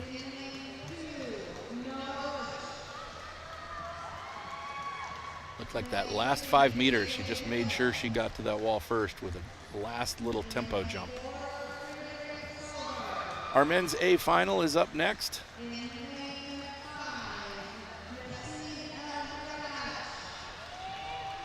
We're going to see a good race here coming up. Always to see that camaraderie after a race. Very nice. In our start list for our A final for the men's S1 to S13, from Mexico in lane 1, Octavio Ramiro Velasquez. Lane 2, Noah Bush from the United States. Jamal Hill, who was a Tokyo bronze medalist in this event from the U.S., is in lane 3. Fredrik Solberg here from Norway is in lane 4. Had a very impressive 50 freestyle this morning. Actually, all of his events have been quite good at this meet. Yassine El Demirdash from the United States is in lane 5. Jean Trithard Godfrey Ram from Mexico is in 6. Also from Mexico, Nestor Ramirez Hernandez in lane 7. And from Colombia, Nelson Crispin Corzo. I think a great thing in the matchup here for tonight is Jamal Hill and Yassine El Demirdash. Let's see if they can hold the championship on their own American soil against Fredrik Solberg, who is just having an outstanding swim meet. He was 25.7 this morning. All 3 of them were 25 in the preliminaries. And looks like Fredrik really got away from that block fast. That might be all the difference in the world. We'll see how the swim comes out. There's Jamal's signature straight arm recovery. Fredrik is still holding on to that lead. Jamal is challenging him well. Let's see who has the best last 10 meters. It looks like Fredrik is going to hold on unless Jamal can get an arm around there real fast. It was Fredrik in 25.44. All 3 of these guys were faster than they were this morning. Second there was Jamal Hill in 25.52, 5.52. Yassine El Demirdash hitting third in 25.63. So they're all 25s. There's a 5.44, 5.52, and 5.63 respectively out of Fredrik, Jamal, and Yassine. In fourth, really just behind them, was our swimmer from Mexico, Jean-Paul Bernard Trithard Godfrey. See how Fredrik probably made the difference was getting off the block first, because they were within tenths of a second hitting the wall. Had he not gotten away from the block that well, he wouldn't have been able to command that lead all the way down the pool. Fantastic technical 50 for Fredrik Solberg from Norway.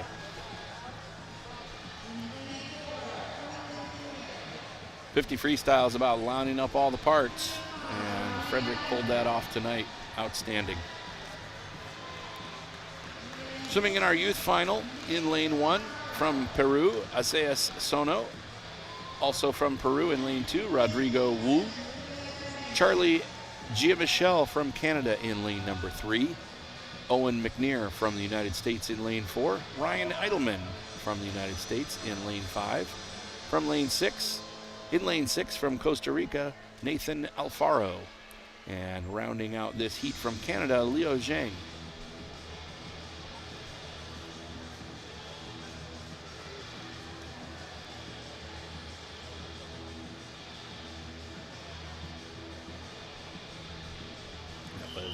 Nathan Alfaro from Costa Rica on your screen just now.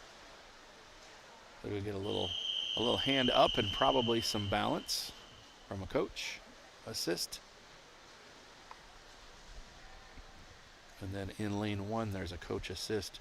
Going to assist that athlete in keeping their feet flat on the wall when the race does start, you'll see the coach pull away, usually to the side, so it shows that they did not aid them in any way. Again, that dolphin kick makes all the difference in the world. And that got our leader in lane 5. That is Ryan Eidelman. Got him right out in front of that heat. Now coming up with a little bit faster tempo than Ryan is Owen McNear. With about 15 meters to go, looks like Owen has taken the lead. Let's see if Ryan can match it. Owen's going to stay ahead for the win on this youth final, and he hits the wall in a time of 29:46. He was 29:2 this morning. Second place, Ryan Eidelman from the United States in at 30.08. Third in that heat, Charlie Giamichel from Canada in a 31.94. Great racing. We've got one more swimmer coming in there in lane 1. That is Isaiah Sono from Peru. He hits the wall in a 53.96. Great work. These are our 18 and under youth final. Great futures ahead for all these young men. You can see the dolphin kick gets him out in front, but then really look at the tempo difference between Owen on your right, or Owen on the top there, of those two guys out in front. Just didn't match it. And he hit that wall first. Our final for the individual events tonight, the B final of the men's 50-meter freestyle multi-class, that is S1 to S13, are behind the blocks now. In lane 1, Alan Kleber Basilio from Brazil. In lane 2 from the U.S., Jack O'Neill, also swimming at University of Wyoming. Diego Llamas Rio from Mexico is in lane 3. From Colombia in lane 4, Daniel Geraldo Correa. In lane 5, David Abrams from the United States. From Mexico in lane 6, Miguel Lopez Coronado. From the U.S. in lane number 7, that is Abbas Karimi. In lane 8 from Mexico, Diego Lopez Diaz. So this is all the way across the spectrum of abilities. We'll see Abbas Karimi will kick. He'll get under. He's in lane 7 towards the top of your screen. He's going to have a very fast dolphin kick. He'll head right underwater, a dolphin kick, and transition over to flutter kick the rest of the way.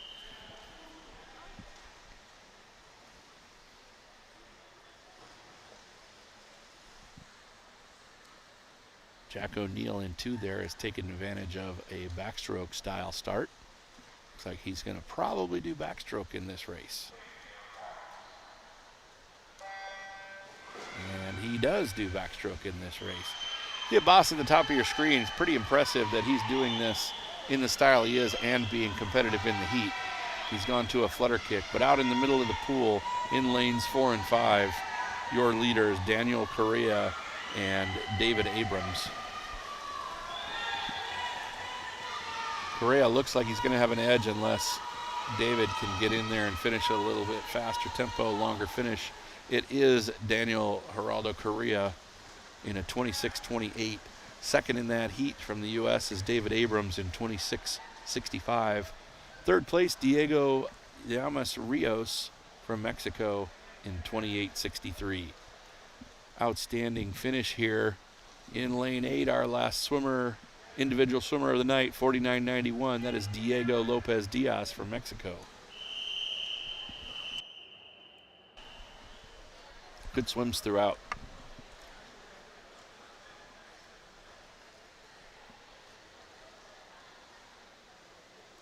Dolphin kick, as I talked about earlier in this swim meet, is really the 5th stroke in swimming. It was identified in the late 70s, early 80s from some swimmers from Japan that were backstrokers. They realized that they could get away from that wall fast and faster going dolphin kick underwater. It was then quickly adopted by the US, European, and the rest of the world soon after. Not only popularized, but really dominated by David Burkhoff while he was in college at Harvard. it was deemed the Burkoff blast-off, and we even got a new rule based on how good David Burkoff was in that skill. He would make it the full 25 meters of almost all 4 laps or 25 yards in almost all 4 laps of 100 backstroke. And the people that make the rules thought, man, that he is so good at this and the rest of the world isn't. We need to put a new rule in the pool. And that's what brought us those 15-meter marks. So your head has to break the surface at 15 meters in backstroke, freestyle, and butterfly because of how well and how fast you can go underwater. The Abbas Karimi is getting either some congratulations or some instruction. Actually, I see that clipboard. That means he's been called up for doping testing. It's a random thing that happens that helps us keep our sport as clean as possible. So that is a doping control officer in the blue t-shirt. She is a volunteer, and now what she's going to do is escort him around until he's ready to give a sample. I'll leave it at that. So Abbas and his coach was probably just explaining to her, you're going to have to stay with us for a while because I'm in a relay in the next heat. So Abbas is going to head over and get ready with his relay teammates. I think he's going to jump in the diving well there and maybe kick a nice, light, easy 50. It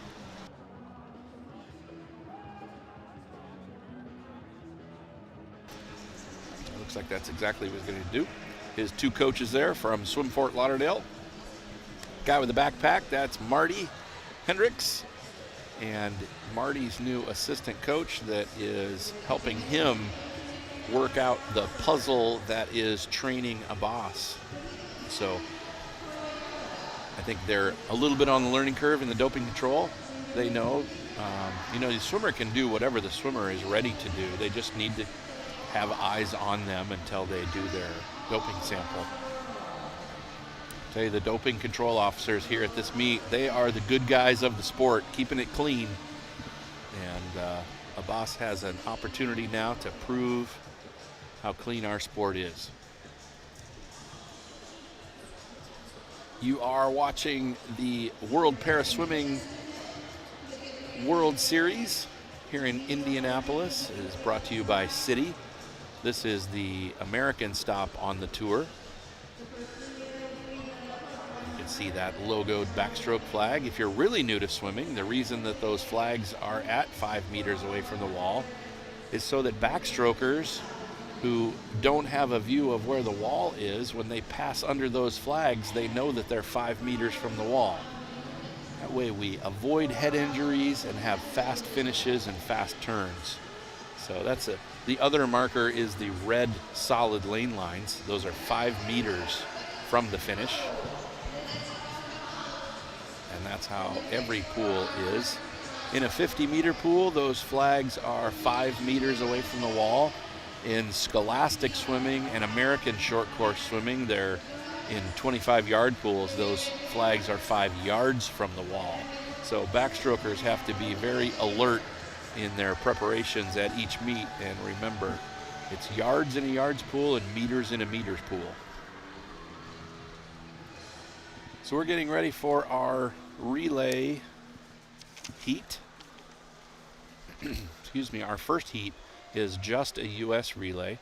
So these 4 swimmers are doing the mixed 400 freestyle relay.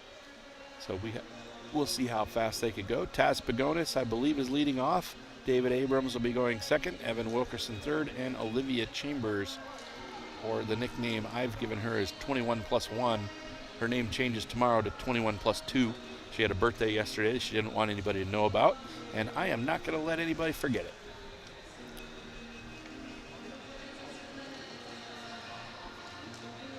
I think they look like they're about ready to go. This is a mixed relay.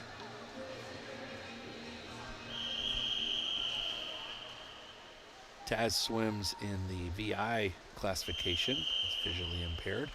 So she will have a tapper at the 50 for right before her turn. And then there's one of our U.S. coaches with the tapper there for her finish.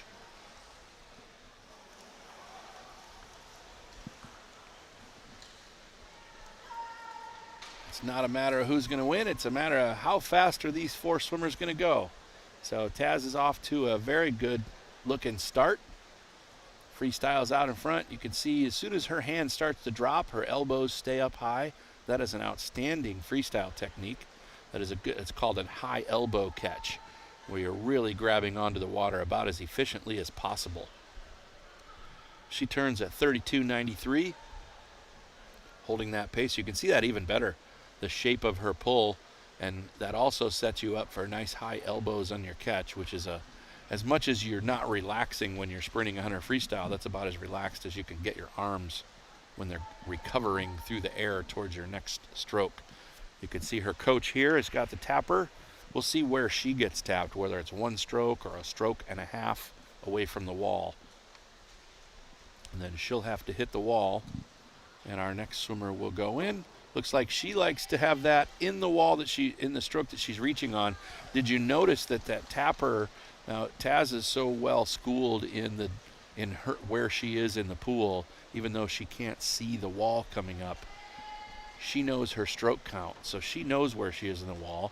Did you see she was reaching for the wall right before she got tapped by a coach? So she was well aware of where she was in the pool.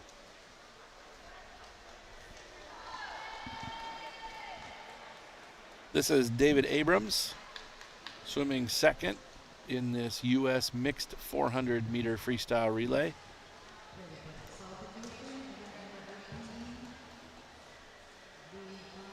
David's 22 and is in the S13 classification. He's going to be exchanging here with Evan Wilkerson. And Evan gets out of there fast. 31.5 was the second split for David.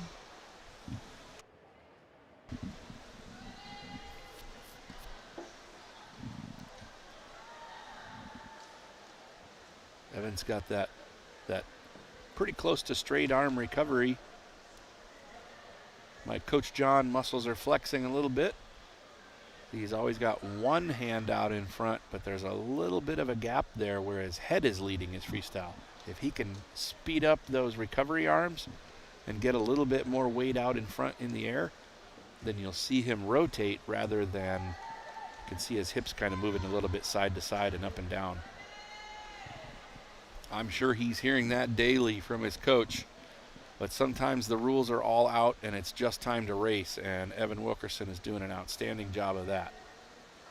He swims in the S12 classification. He's 17 years old. That is Evan Wilkerson, trading off with Olivia Chambers, who has just been having an outstanding swim meet. Now see the difference. Olivia has that straight arm recovery, but she's also able to have both arms out in front at one point, which helps her stay balanced. Her stroke's a little bit of a loping freestyle, but it isn't broken. That is a very fast way to swim freestyle. Spends a little bit more time on one side than the other. You can see that she kind of moves her wrist around to grab her catch when she breathes. You see that arm that's out in front when she breathes. She does a little sculling there. I would say she's probably holding her breath rather than exhaling. We'll see if word gets to Coach Ben and he comes to find me and says, "How did you know that?" When you have a little sculling motion on one of your hands and not the other, and it's the opposite of your breathing side, sometimes it's that you're holding your breath. Then you take a little bit longer than you have to on one side than the other. 4:10.79, I don't know where that stacks up in the world rankings, but that was an outstanding U.S. relay. She was 32 on that second 50. There's Taz Pagonis out in the start. The beautiful and nearly textbook freestyle.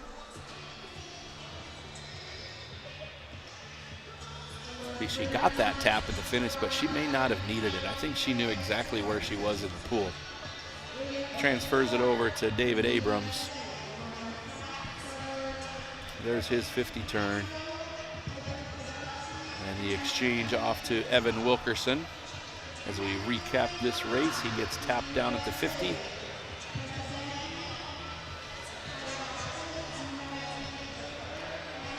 And then they transfer that off to Olivia Chambers, who has an outstanding turn here. Nice and long. Just let that water cover right over her back and catapults her feet up over to the turn. Gets away fast, and there wasn't anything challenging them other than themselves and swimming for pride there. They did an outstanding job. Next heat is the mixed 400 freestyle S14 relay. All 4 of these swimmers are on each team are in the S14 classification. So we'll see if they're going for records or going for pride, A versus B. But this is Team USA versus Team USA.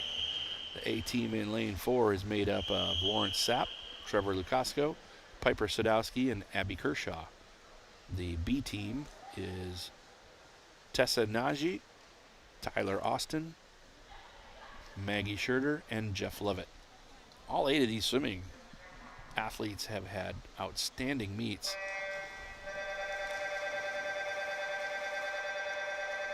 Okay, let me explain what's happening here. The swimmer was moving at the start, and I think they may recall this. So the official may have heard a noise. The swimmer may have heard a noise and started to go in the water. We'll see what happened. Take another look at it. She was set, and she may have heard something because she made kind of a shock move to go forward into the race. Once she started to go towards the air off the block, she may have realized that the start button hadn't gone off, but I'm going to guess, I'll tell you, if I was her coach and I had an opportunity to say something to an official, I would say something like, "Did you hear that? I heard something." Anything to help your athlete out. But I think we're gonna do a restart here. Everything's all clear. She'll come down and probably try to not pay attention to any other noises when she's in the take her mark position. So her relay has been cleared of a false start, and we're going to go for it. Second attempt.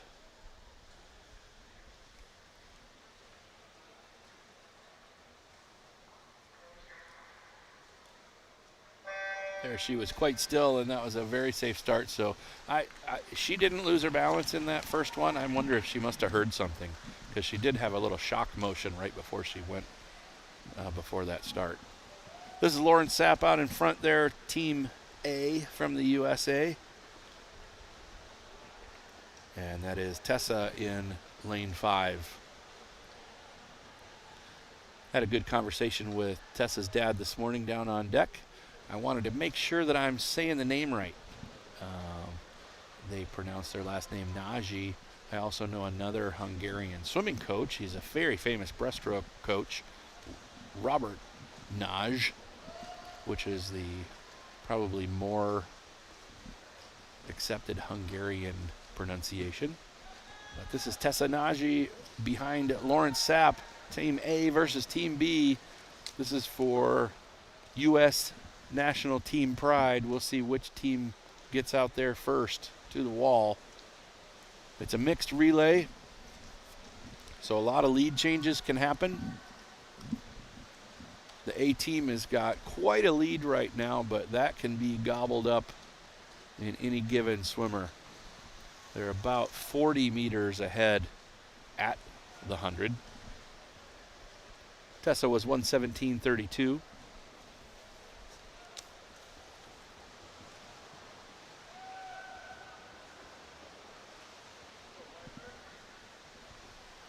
He is definitely making up a little bit of time here. That is your B team, your A team swimmer here coming in for the exchange. And that is Trevor Lukasco handing it over to Piper Sadowski. Still, they held pretty strong. They held that lead at about 40 meters. They were both at about the end of the red lane line, so it's my cheat sheet. Each of those are 10. The pool is 50. Gosh, Coach John. I think you got the math right.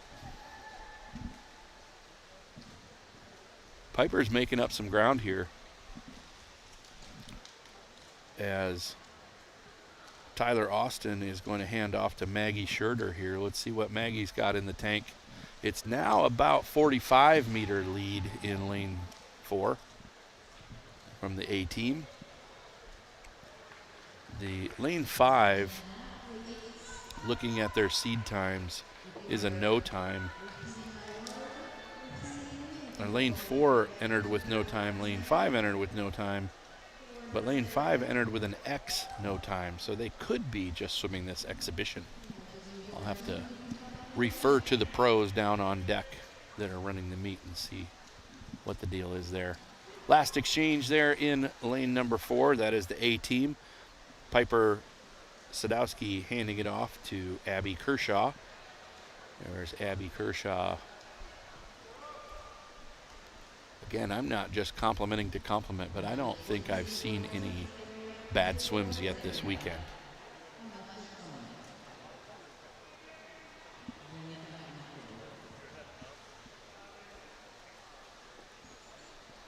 Good solid swim.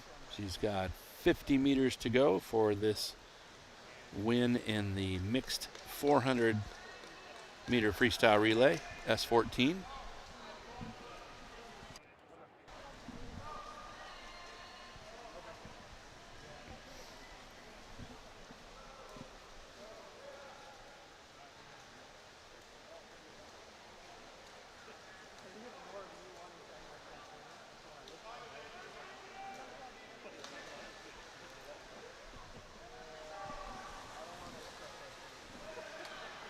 That last exchange on the B team from Maggie Scherder to Jeff Lovett came just before Abby Kershaw finished for the A team in 4:18.28. Her last split was 38.64.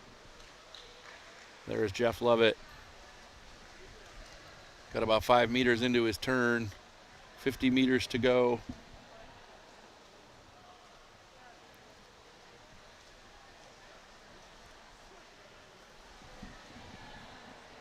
Getting good experience. I'm guessing that's what the U.S. coaches wanted to get here, is get all the S14 swimmers together and give them some relay experience.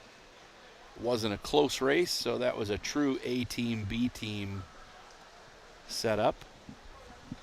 Our next race will be the U.S. versus Canada. We had a pretty close one last night and one that wasn't so close.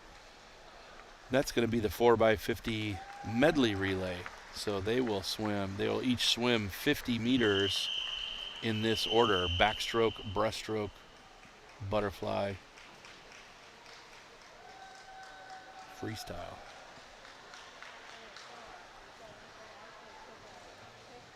You can see in that first leg there, that was Lawrence Sapp getting his teammate Luke Lukasco here out in front.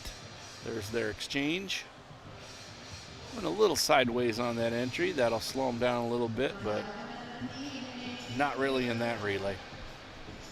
Outstanding.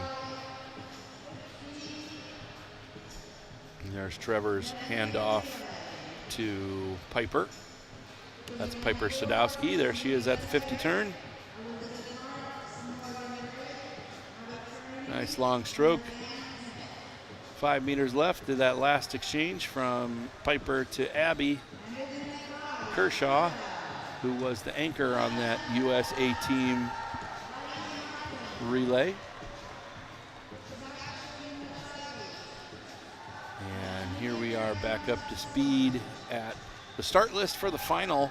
This is our final race tonight, and then we'll have some awards of the rest of the events that took place tonight.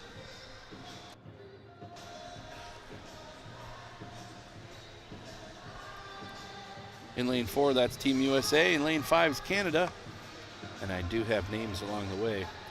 Ellie Marks will be swimming backstroke for the U.S. Morgan Ray, breaststroke. Abbas Karimi will be the butterflyer. And Leanne Smith will be the freestyler and the anchor of the relay. There are athletes on both sides of the pool. They each swim a 50. Team Canada in lane number 5, that's Hannah Ouellette swimming the backstroke. Riley Martin breaststroke, Sebastian Masabi, your new 50-meter butterfly world record holder today, and then Miriam Solomon being the anchor. So we'll see how many lead changes we have, who put who where, who put their super fast swimmers in which position. This is a 20-point relay, which means their classification numbers, when added up, need to be 20 or less. The total needs to be 20 or less. So in the U.S. team, Ellie Marks is 6, Morgan Ray is 6, Abbas Karimi is 5, and Leanne Smith is 3. Guess what? 12 and 8. That's a 20-point relay. Canada did it a little bit differently with Hannah at S5. S4 for Riley, so there's 9. S4, we're at 13 and 6. They actually add up to 19, well under the 20 points that they can have as a max.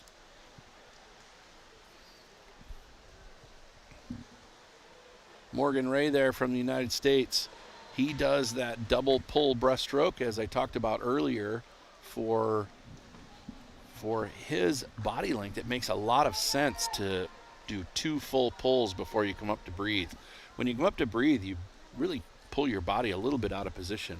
He really just tips up to get that breath. So that's just an outstandingly efficient method of swimming breaststroke for Morgan Ray. Here's Abbas Karimi, kind of an underwater warrior. He's broken the surface there. This is butterfly, so he's only allowed to dolphin kick down the pool, and you'll see him come up and breathe a little bit to the side. He does it in a little circular motion, which actually lets him throw his head forward a little bit. You see that happen. See how the wave gets interrupted when he takes his breath, and then he starts that wave, that frontal wave right out in front of him. The faster his breath, the faster he can keep going. Here's the exchange from butterfly to freestyle. That is Leanne Smith. She swims in the S3 classification. A legend in U.S. Paralympic swimming is Leanne Smith, and a friend of mine. So I always love cheering her on as she swims.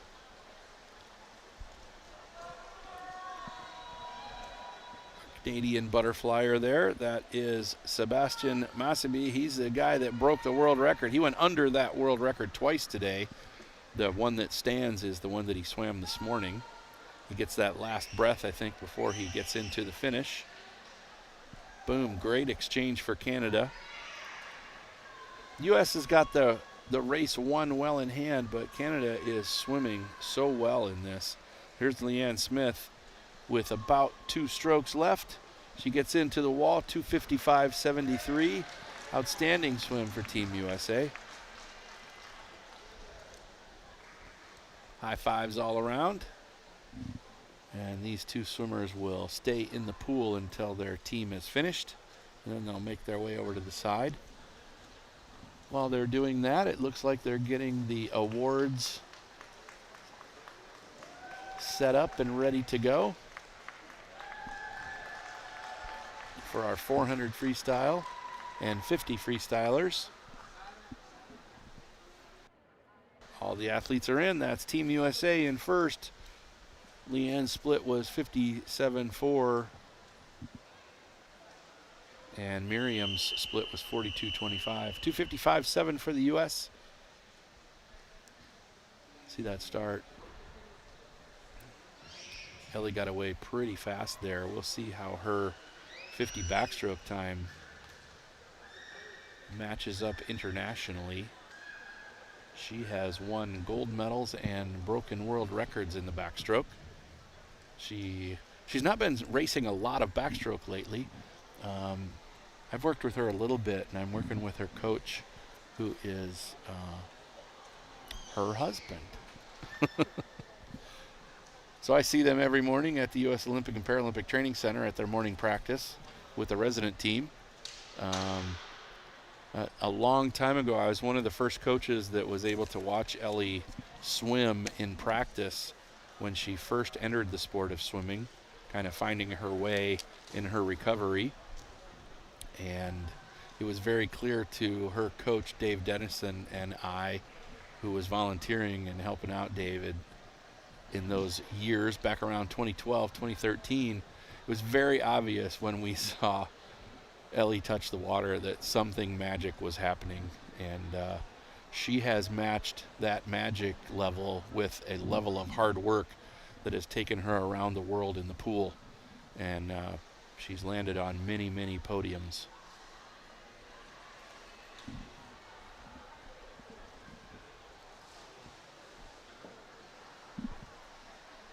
Right now we are setting up for our last awards presentations. I think these athletes have had enough time to be ready to line up, other than the ones that just finished the relay.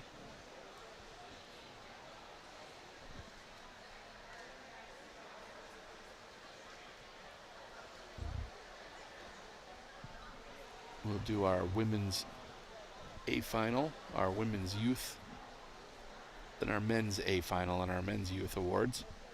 We're going to stay on the live stream here to get through these awards so everybody's families, friends, and fans can watch them get their medals.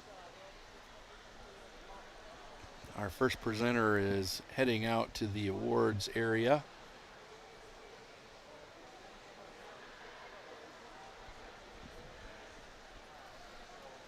We really appreciate you joining us here in Indianapolis at the Indiana University Natatorium, a legendary hall of swimming in the United States, welcoming the Citi Para-Swimming World Series for its 2024 stop in the United States. Toyota is a great sponsor of U.S. Para-Swimming and the U.S. Olympic and Paralympic Committee, and headquartered in Colorado Springs. That's where I live. A lot of great training happens at altitude in Colorado Springs. We're seeing the benefits of altitude training also from the swimmer from University of Northern Arizona, Keegan Knott. She's here with her coach, Andy Johns. Their pool is actually at a little bit of a higher altitude than we have in Colorado Springs, so even more advantage of living at that altitude and training. And I believe she made, I think she swam nearly all best times coming down here. We're not at sea level, but we're certainly not at 7,500 feet either. That altitude training, a lot of athletes don't look forward to that because it's really hard to train there when you first arrive, and then your body adapts in about 3 or 4 days. Hopefully you either live there or you're doing a camp for at least 10 to 12 days to get that full altitude effect. We're at about, I have it on good authority that we're at 718 feet from our crack data staff, giving me incredibly accurate information. So we're within 1,000 feet of sea level here in Indianapolis, and when you're at that low an altitude, you get the full oxygenation effect in your blood. So it's a little bit limited the higher you go. So these athletes that train at 6,000 and 7,000 feet, when they come and they don't have a lot of oxygen available when they're training, so their body adapts to that and produces the energy they need to train at that level. It takes about 10 to 12 days to adapt. And then when they come down to that sea level zone, which is 1,000 to 0 feet, your bloodstream kind of goes into a super oxygenation state. And it hits on different days for different people, but once you dial that in, you know when to travel away from altitude and get down to lower levels, and you just perform great because you're getting fed so much more oxygen through your bloodstream. So your muscles are getting fed great energy, you're recovering faster. The downside, it only lasts maybe 3 days once it hits. So if this is a 3-day meet, you definitely want to know which day to get here so that you're fully adapted. You're welcome for your little physiology lesson there on altitude training. It is so much more complicated than that. That's kind of an oversimplification. We've got some VIPs down there to give out these awards. The guy in the blue shirt there is our leader of World Para Swimming. They are headquartered in Bonn, Germany. So he is usually travel tired when he arrives, but he's adapted and he's good to go, leading a great event here, making sure that the series stays consistent from location to location. So far this year they've been in, I think one of the near upcoming stops is Singapore. I think the next stop is Madeira. There is our U.S. Olympic and Paralympic Committee press officer for this competition. Next to her in that black polo shirt, that guy with the camera is a legendary sports photographer in America, specializing in swimming. He probably doesn't want me to mention his name, but I'll point him out there for you. He's been photographing the legends of American swimming for decades.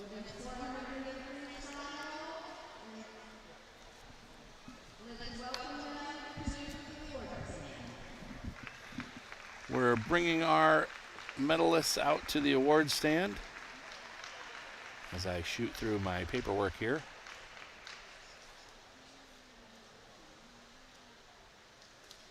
There we go.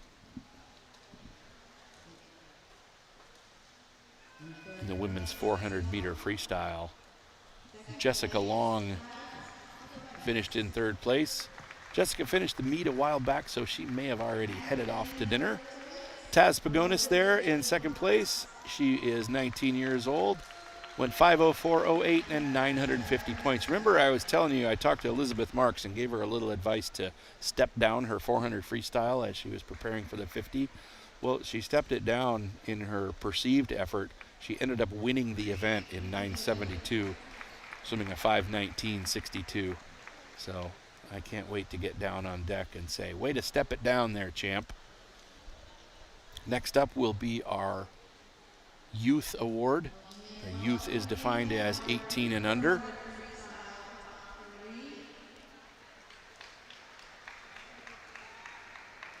They are headed out from Peru. That is Michaela in that beautiful red sweat top. That's Keegan Knott next to her. Keegan, again, is benefiting from that altitude training. She's who I was referring to that swims at the University of Northern Arizona with Andy Johns and Larry Leibovitz. That was Michaela from Peru getting her bronze or third place medal. I don't know that Naomi is here for her award, but that is Keegan Knott, who was 6th overall and our top 18 and under swimmer. She was 4:55.07, scoring 893 points. Outstanding swim, and she's pretty excited. I think that was what's called a minimum qualifying standard, or MQS if you're cool. You call it the MQS. The MQS is required to be eligible for the Paris Paralympics. So she has internationally cleared herself, but she's still got to get to trials, swim some more events, maybe go faster in that 400, and hopefully get selected to that team. Okay, here are our guys for the 400 freestyle.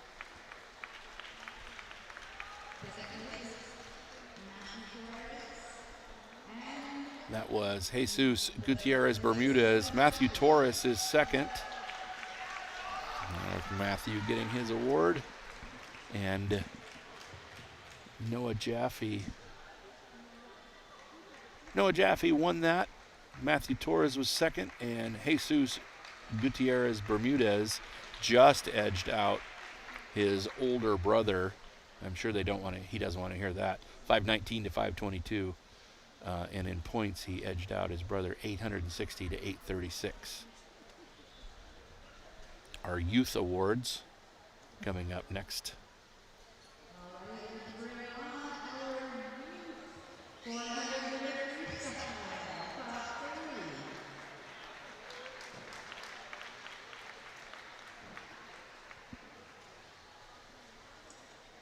Owen McNear was third from the U.S. He's 18 years old. I'm sorry, I'm on the wrong page. Don't know that they sent me the guys 400. By golly. There it is.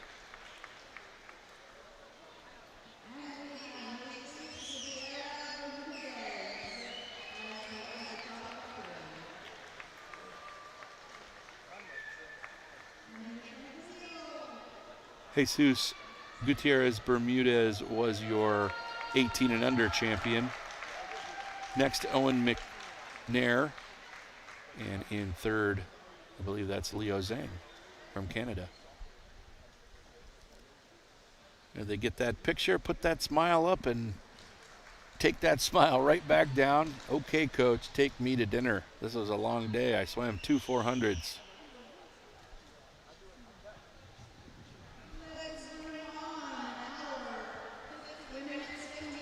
You're going to recognize who you saw just a minute ago from the 400 freestyle awards.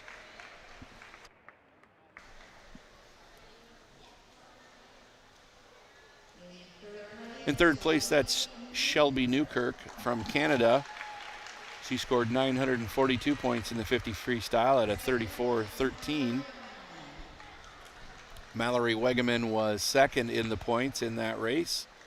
32.91. She scored 955 points. And with 963 points, a back-to-back winner. And she's either going to blame me or thank me for that advice before the 400 tonight, is to take the 400 easy and then get after the 50. Well, she took the 400 a little bit easy. She ended up winning it. And then she came back in the 50 in 33.65 and ended up winning that as well. That's Ellie Marks in the middle there. Outstanding efforts by all of our medalists, and actually from all of the athletes that are here. We've seen some great racing, best times, best seasonal times. We've seen 2 world records. One of our other world records happened last night in the 100 breaststroke. Nelson Crispin swam a 1:18.07 and broke the world record in the 100 breaststroke. It's just like our 50 butterfly. It is unofficial. It needs to be ratified internationally. Sarah Vargas Blanco is your third place winner in the youth category for the 50 free. She is from Colombia. Audrey Kim, who was 5th overall, ends up second in the 18 and under race. Congratulations, Audrey. And Mary Jibb from Canada takes the championship. She was also 4th overall and your 18 and under youth champion. She scored 916 points at a 30.21. They get that great photo after their race, the medal stand photo. Now we'll finish up with our men's 50 freestyle awards. And I believe we also have awards for our relays. And then we'll sign off. I want to thank the great work of our camera and production crew. They've done a swim meet before, and that's quite obvious, but they've never worked with a guy who can talk all day before. I don't think that helps your resume at all. But we'll bring our 50 freestyle men from the A final out. A lot of times our swim meet staff are chasing these people down. These guys want to go to dinner, I guarantee it. So we want to get the awards wrapped up as quickly as we can.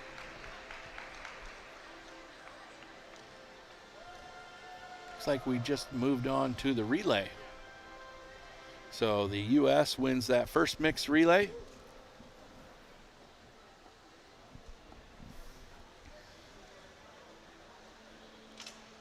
From right to left, that's Ellie Marks.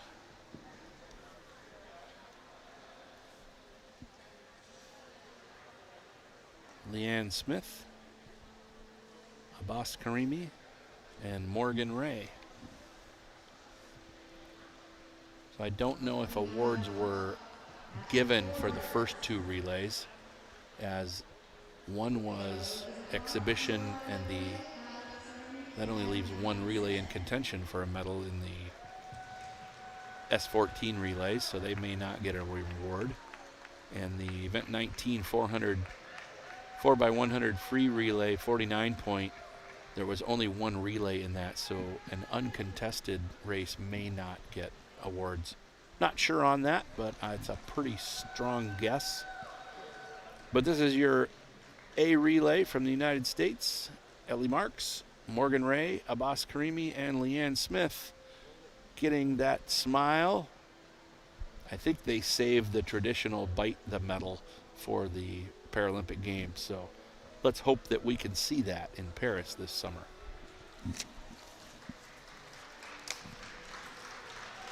I don't know that any other medalists are lining up, but we are going to wait to find out.